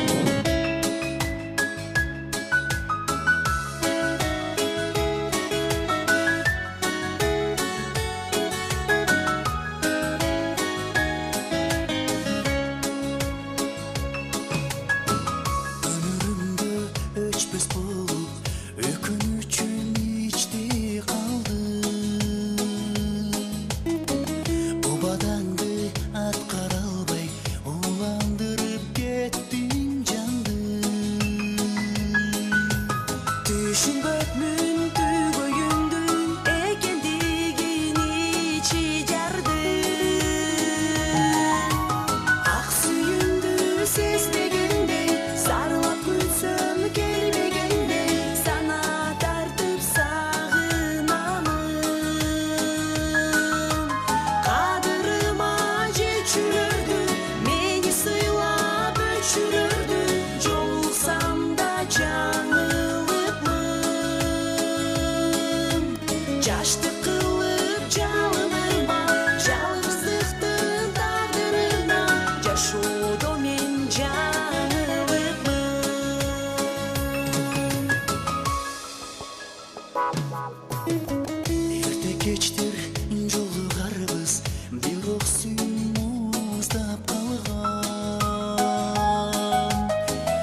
ишенбеймин эми сага үмүтүмдү үзүп салган ишеничтин жейби үзүлдү жолукпаймын эми сага ак сүйүмдү сезбегендей сарылап күлсөм келбегендей сана тартып сагынамын кадырыма жетчүлөрдү мени сыйлап өчүлөрдү жолуксам да жаңылыпмын жаштык кылып жалыныма жалгыздыктын тагдырына жашоодо мен жаңылыпмын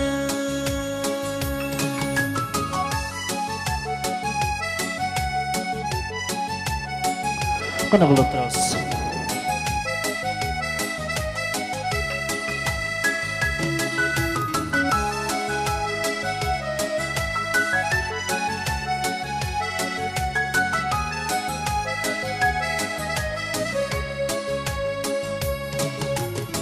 кыялбаймын дәл сени бир кездерде жалындадым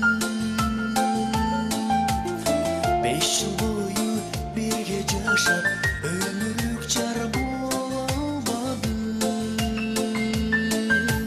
бакыт кушуп колдонуучу тагдыр бизге кылды касты ак сүйүмдү сезбегендей сарылап күтсөм келбегендей сана тартып сагынамын кадырыма жетчүлөрдү мени сыйлап өчүлөрдү жолуксам да жаңылыпмын жаштык кылып жалыныма жалгыздыктын тагдырына жашоодо мен жаңылыпмын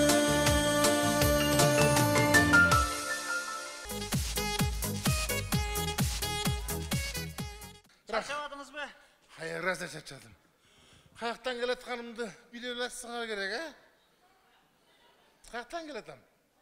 Ha, toydan geletettir, kayaktan geleteyiz. Toy, buna geçik. Paketli kurol, geçik var diyeyim, bunu sen. Kattaşın köp olsa da zaman eken. Telefonda ölçülüp koyup canımdın da tagi. 2 gün aldın, leylek vargam. Andan 4 gün burada gölge vardım. Jolda ele jüreme tanga. Barba koyun desen, kattaş. Erten kokus benim başımda var. Kaç barba kokusun? Bana da gelsin. Gede şunday bir en talaga göçüp ketip kalgım keledi da şunday bir hiç kim görmegen, telefon tartmagan bir nidasты pinjerge barap alsang atagan gör. Jırga o şehirde jatasında koy kaytarıp, jana bir kırgızdın akını oşan çiğip ketip turgo jana toğuda bir 200 toğuk bagat eken. Oşonun жүрүшү жакты мага. Ага пригласный да барбайт экен. Жамандык жакшылыкты укпайт экен, жүрүп кала экен да жата берет кайф кылып. Тажап кетти батасын озур. Эмне кылса дагы жерди которуп жүргөн бияка. Мурунку конушта элдин баары билип эле таган көрүп катташым көп болсо жаман экен. Кечке чакыра берет. Барбай коеюн десең болбойт дейт. Ассаламу алейкум, кандайсыз? Аяш ата, кандайсыз? Не? Жакшысызбы? Аяш ата, кандайсыз? Жакшы эле. Таанып айтасызбы? Айт да. Ой, кантип эле тааныбай каласыз? Тез эле тааныбай каласыз. Атаң көрө 63-кө чыккы сен да көрөм анан. Мен Азыр кылганыңды азыр унутуп каласың. Теге дозуңуз Карпайдын баласымын. Сакманчы? Жакшы, кандайсыз? Сен артист баласы эмессиңби? Ошол. Жылмыңдап жылтырак костюм кийгенди эле билдим ата. Кандайсыз тез октарыңыз? Ушундук да. Аяш апам жакшырбы? Жакшы. Жакшы экенсиз. Каякта бу? Сизди издеп тияка барсам көчүп кеткен турбайсызбы?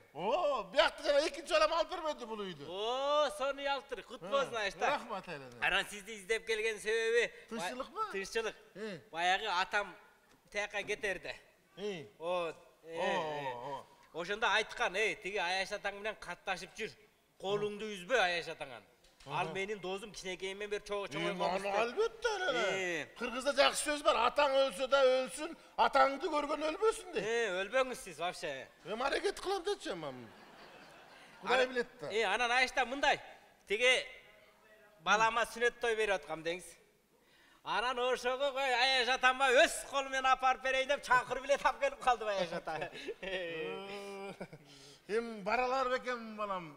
Azır hem yolda ne жүрүп çarçayız. Az bilesin, hazır barçılık zaman eken. Bir bütüğüz toyda, bir bütüğüz üyge dele turbaya kaldık. Aştım, bilesiz, 60 yıldığınızda barıp ben artistlerin barını o şekilde ırdatıp, tikemen tik durdum oşonda. Oşonda özünüz aytkansız, Ayaş ulum, senin toyunda tikemen tik duram dediniz ele aştım. Barıp kişiler... Ayttım bile. Barıp görüp bol, karam bol tursanız ele bol siz o şehirde. Anda aytkam olsun baram da.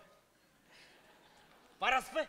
Barattan ağacı Mınan ben sizde ışınçalık sıylayayım da Ayşta. Rahmat. Ben gütüm erten geçinde 6'dan geçikmeniz ha Ayşta. Ne eliniz ha? Boptur. Ayşta. Jaman krasavчик өлкөсү koy. Şakuru gelsin kanday prakasaçık olur kesin. Kantıp barbaya koyuyorsun hem. Hayla çok. Barbaşka hayla çok. Barış gerek. Ama öyle ne? Hey! Assalamu alaikum. Sen mi? Canagı satı aldısın mı? Oy! Ben tanıdın mı? İman alı mı? Kanday? Sen... Şu göçüp ketsen ele boldu eken de, eski koşnaların kalaş çok eken de kavralıp koydu. Barayın ele de otap kol boş oytta. Otur. Kudaydın kutlu günü toy açtı. Bak Kadir Barık var kişi zaman eken. Otur. Kanday sen kayaktan da aldın da yaktı. Telefonun minege öçük. Oşunu öçürüp tındım da. Öçürüp tındım dep. Mындай kadırlı insanlar seni izlep kalışı mümkün de oylaboysun bu. Je жоқ degende adresing aytıp ketpeysin. Şu azım o mörtü sezonda öçürüyle koyun da otqam da. Mörtü sezon onun menen kurup kal. Tuşçuluk Mындай жақшылық жамандыққа мындай катташабыз дегенден кийин катташып жүр да телефонуң өчүрүп нары бери качып жүрө бербей. Жок дегенде мына көчүп келген жаңы адресиңи айтып коюп качсаң болбойбу? Kim yol tuşçuluk bu da ya? Ой, тынччылык. О, Россиядагы балаңан араң таап алдым адресиңи. Издеп келдим атайын. Жакшылык баштап койдум, той. Той баштап койдум. Ne toy? Юбилей той да. 65ке чыгып калыптыр. 65ке чыкканын бир белгилеп коюн деп юбилей той өткөрөйүн деп атам я. Жетimiş ele kılmaysın be ağın. 65 degende toy bolu. 60, 70, 80 de kayerda var ekenim. Жайым балдар эми ата юбилейиңизди өткөрүп койбойлубу дейм, балдар өзү өткөрөйлү деп атканда мен да атасын көрүп менден кетип атап эле өткөрсөм өткөрүп коюн деп 68'ti деле өткөрөм керек болсо. 68'di kança ötkörösün bilesиң mi? 65,5'te ötkör. Oşunda точно болот ошо. Ошо канча дагы ошо балдар көтөрүп атканда өткөрүп коюн дедим. Атайын келдим ошо чакыруу тойго берип чакыруу айтып коюн, тойго айтып коюн деп. Мына жерге список кылып алып, жазып алып атайын жүрөм мынакей. Калмырзанын тоюна, Калмырзандагы үйүнө барып айтып келдим мынакей. Андан кийин мынакей сатып алып, сенин дагы тоюңа айтып келдим мынакей атайын. Мына Калмырзаныкына 5000 сом көтөрүп барган экем. Сен неберең жана тоюнда мен 2000 сом көтөрүп барган экем. Атайын список кылып алып айтып жүрөм жакында. Именалы мындай кылбайлы. Мен чындыгында билесиң, бала чака көп, ар кайсы жакта куда сөөк бар. Жолдо жүрүп аябай чарчадым да. Анан ушул жөн эле койсом кандай болот? Ушу барбай эле койсом таарынбайсыңбы? Кийинки жакшылыгыңа бирок сөзсүз барам. Мен 65ке өмүрүмдө биринчи жолу чыгып атам, бала. Сен бул кетишинде 100ке чейин барасың, Кудай буйрса. Андан шексанова, бирок кийинки жакшылыгыңа сөзсүз барам да. Азыр эми мен кыйнап эле коюп, жолдо жүрүп чарчайм. Катташта мындай болбойт. Мен сен неберең тоюн берип атканда эсиңдеби?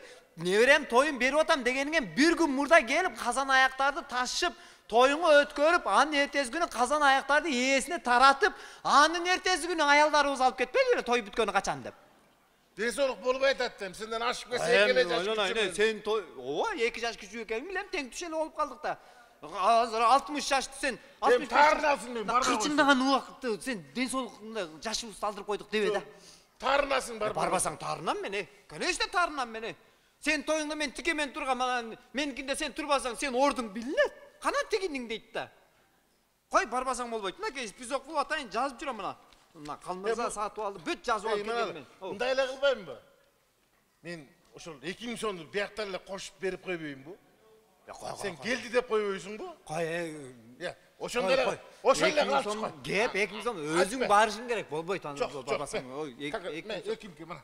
Алдагы мага таарынбачы. Айма. Мен жакшы эле мындай добрый адамсың го. А? Эми өзүңө кара. Эми азыр жашыбыз бир жерге деле барып калды да, туурабы? Мурдагыдай кырчылдаган убак каякта дейсиң, туурабы? Тойда ойнойт элем мен дей турган убак каякта. Ошода. Анын үстүнө азыр аксакалдарга жайгыл кылат десең, мындай даңкылдак, дукулдак насына кылып коет экен, кулакка жагып өлбөйт экен. Ызы чудан чарчап атпайбы? Ооба да. Барбасаң капа деле болбойм. Ошентче эле. Ошентче. Капа деле болбойм. Кааласаң бар, кааласаң бар. Анан айтпай койбоду деп алдыңан өтүп коеюн деп келдим. Ага тарынбайм, рахмат. Тарынбайсың, рахмат. Чоң рахмат. Тоюң жакшы өткөрүп ал. Мен берки арзыматтарга өтөйүн. Рахмандарга барып айтайын, болуп турмайлы. Өчүрүп кой. Болду, өчүрөм. Өчүрүп кой. Өчүрөм, сен келди деп кой. Келди деп кой, өчүрөм сөз. Макул, Мейли. Қалай жақсы ба? Денсаулықтарыңыз жақсы? Ба, жерден доссыз да? О, сізге шақыру. Неге шақыру? Юбилейге. Мен барбай эле койбойм го. Жоқ, барбасаңыз. Азыр жашым бир жерге барып, аябай кыйналып, ооруп, тартып, мээге жакпай. О, досы болып бардыңыз беле? Катышам. О, айран жоқ, барыңыз сен. Түсінен көрдіңіз. Мен барбай қалсам тарынбайсың ара мен. Жоқ, барыңыз. Қанша қошқан екен? Қарайыз.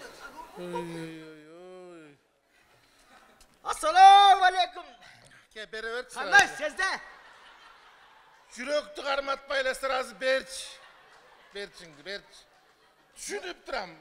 Dostum bir meleketim bulut kesin. Beri ölçü. Cezde? Men tanıdınız mı? Jaman kişinin cezde olup onu kurusun öyle. Kaysı istem? Kim bulutum? Bu bayağı da. Mende bayağı köp. Kaysırısı? Vay biri çayağınızın ninesi minde. Ha, Mırza'nın balasısın mı? O ba cılkı mingizgen. Estediniz mi? Acılık toydu o. O siz yübreğinizde. Tamam gel ber sırası. Ber. Çok cezdemde da. Ecem çakında 50 yıllık yübileğini ötközü. O alday soğukka vardı terden lukkam geletkandı. Beri. Şu Oldu. yübileğine şarkıda öyle sizde. Bol. Barın koyuz. Söz sıfıramda. Baras mı? O öyle bargım gelip zehri görüp bir yakta. Yaxşı. Baram. Hadi Ecem aytıp koymadı. Ayttım hele tolkunlanıp gitti de. Gözünden yaş alıp. Kışınca yıl ötse dağı sizni жақсы көреді екен деп қой. Хорошо. Bak. Ыйлап, ерчіп, зорға қалды деп қой, болып тұр. Хорошо bak. Ошент. Еми, есіңізден шығармайса? Өліп бұрасы шықпайды дейсің қатысы. Bak, barыңыз söz. Шықпайды.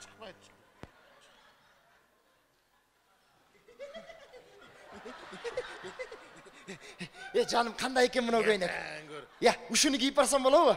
Қандай дейсің? Я, жарашып тұр ма? Соның ба? Қарасаң, бір қарап қойсаң, қандай екен мына? Қарасаң мына, басқанда. Жарашам екен? Ресторанға келіп барсам болады ма? Я. Соның екен? Болады да. Болады екен? Қарасаң, соны жараштырып қарашы мына.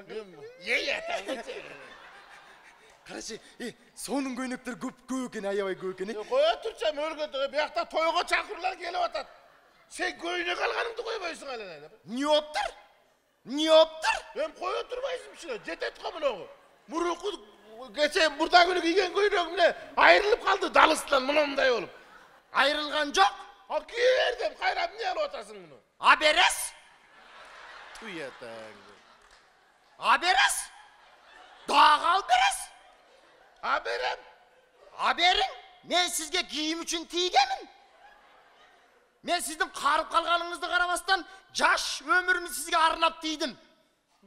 Башқа нәрсе қолыңыздан келмесі дағы киім аберің. Мен деген қарасуным менмін деген келіндерінен болып жүрсім керек мен. Мен киім үшін орыйым. Білем. Мен киінбесем орып қалам. Білем, орықсаз. Либой адам жылаңаш жүрсе орыйды. Ошончу кийiniş керек. Аберес? Алперем болуптур. Сен мага биринчи дарап келип берчи. Жүрөктүн дарысын берип койчу анам. Сиз биринчи мына көйнектин акчасын төлөп коюң, анан кийин дарыңыздап кеп берем. Дағы тойға пригласительный келді ме? Geldi. Азыр мен дағы көйнек алып келейін. Hey! Toy olsun.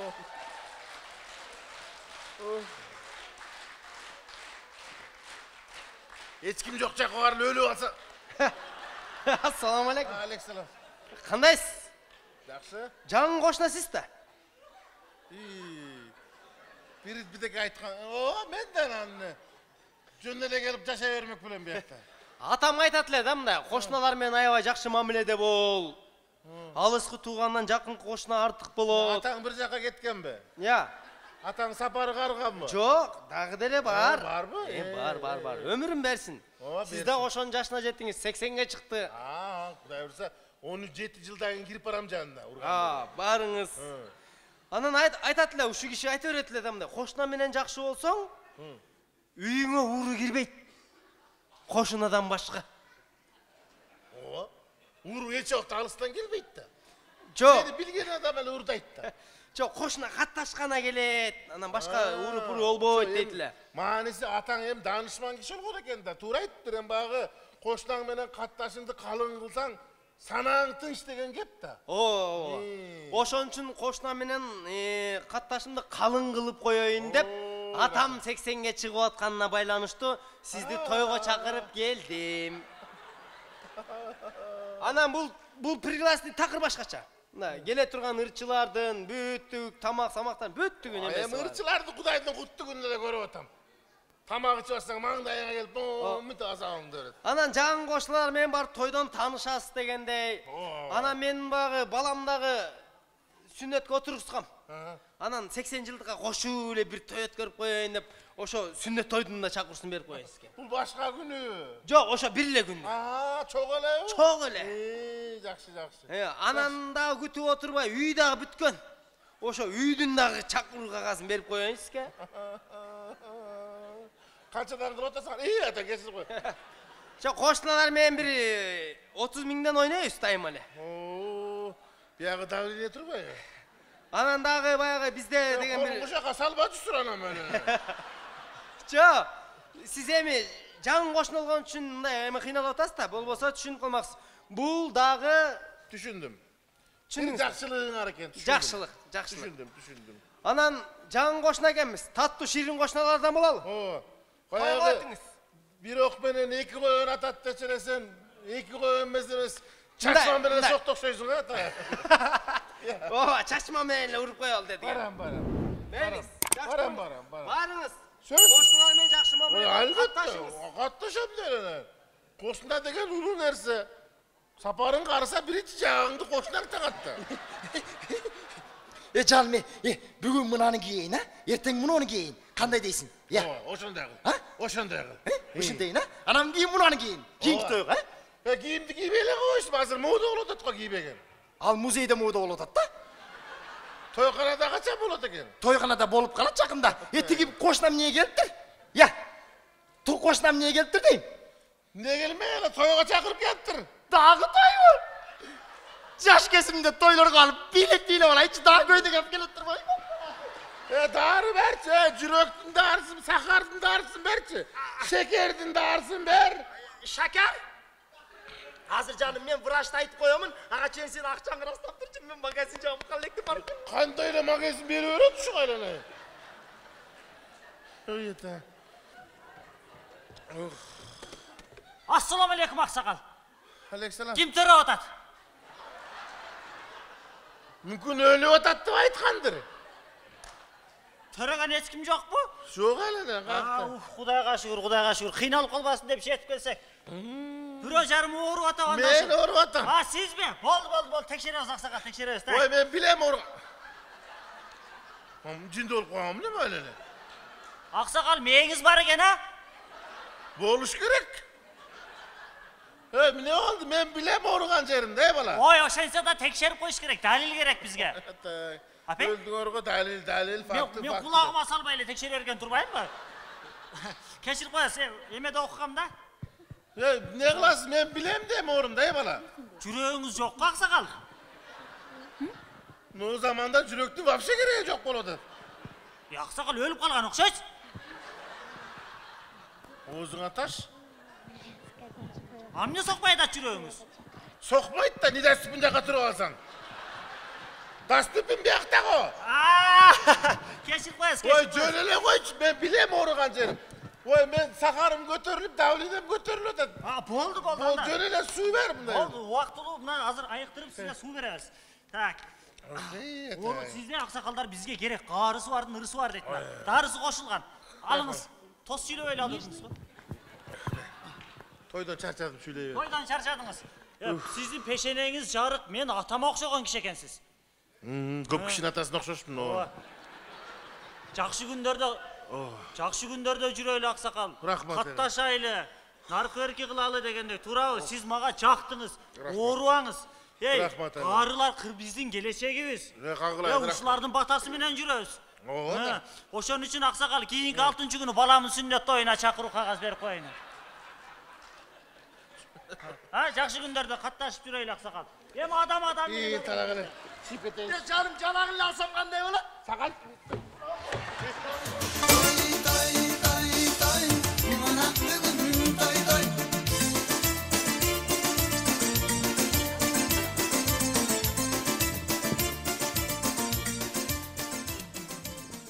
Бой болгуча өлкөбүздө дайыма той болсун.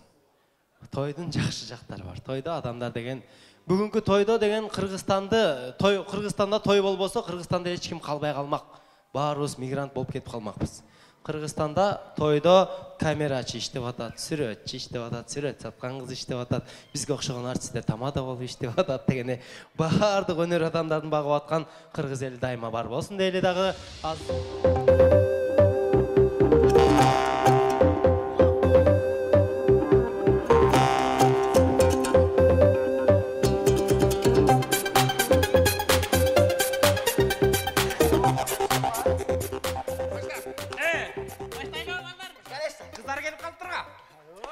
Alatonun arcağında kızlar oynup çatışat, joluktарын sagынышып айтышам деп атышат. Ay ay ay ay, жақсы екен kızlar ay. Oy oy oy oy, kuş geldingер kızlar ay. Alatonun arcağında balдар oynup çatışat. Kızlar menen айтышам деп kıyın bolup atışat. Ay ay ay ay, uğalıçı kızlar ay. Oy oy oy oy, baştağıla baldar ay. Başlayalım ne var gene. Alatonun arcağına kızlar getip çatışat. Başkullutka ayal bolup bizge tiyley jatışat. Ay ay ay ay, jaman eken kızlar ay. Oy oy oy oy, uyatı yok kızlar ay. Alatonun arcağında. Ay андай емес. Площадтын ортосунда гейлер ойноп чатышат. Бирин сүйүп калып, бизди көрбөй атышат.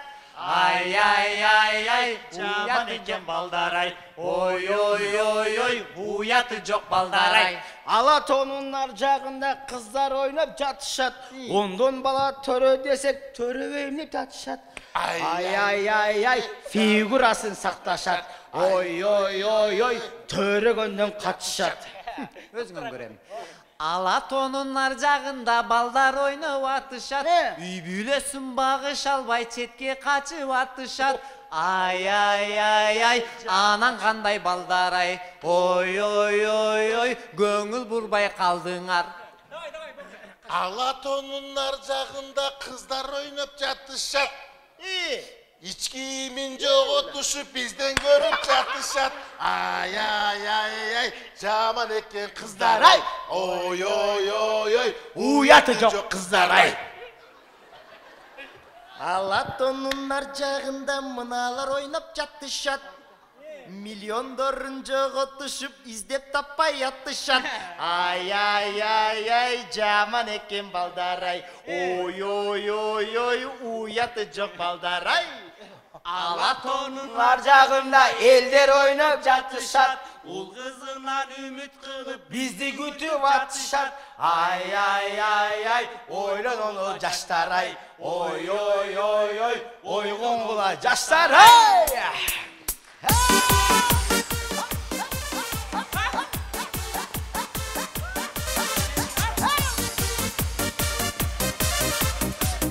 Yepa!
ejeke, oy ejeke, gülüp çırganız, ulu ballarımız.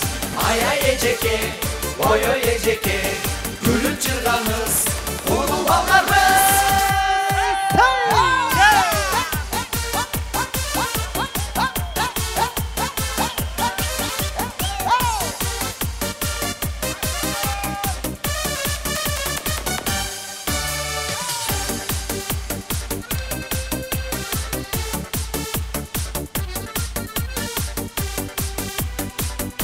Беш табан кудулдар тобу Болсунбек Стакеев, Акылбек Абдиев, Талас Кашкариев, Ильяс Куртой, Ильяс Иманалиев, Канибек Разыков, Сойдек Сейтказиев.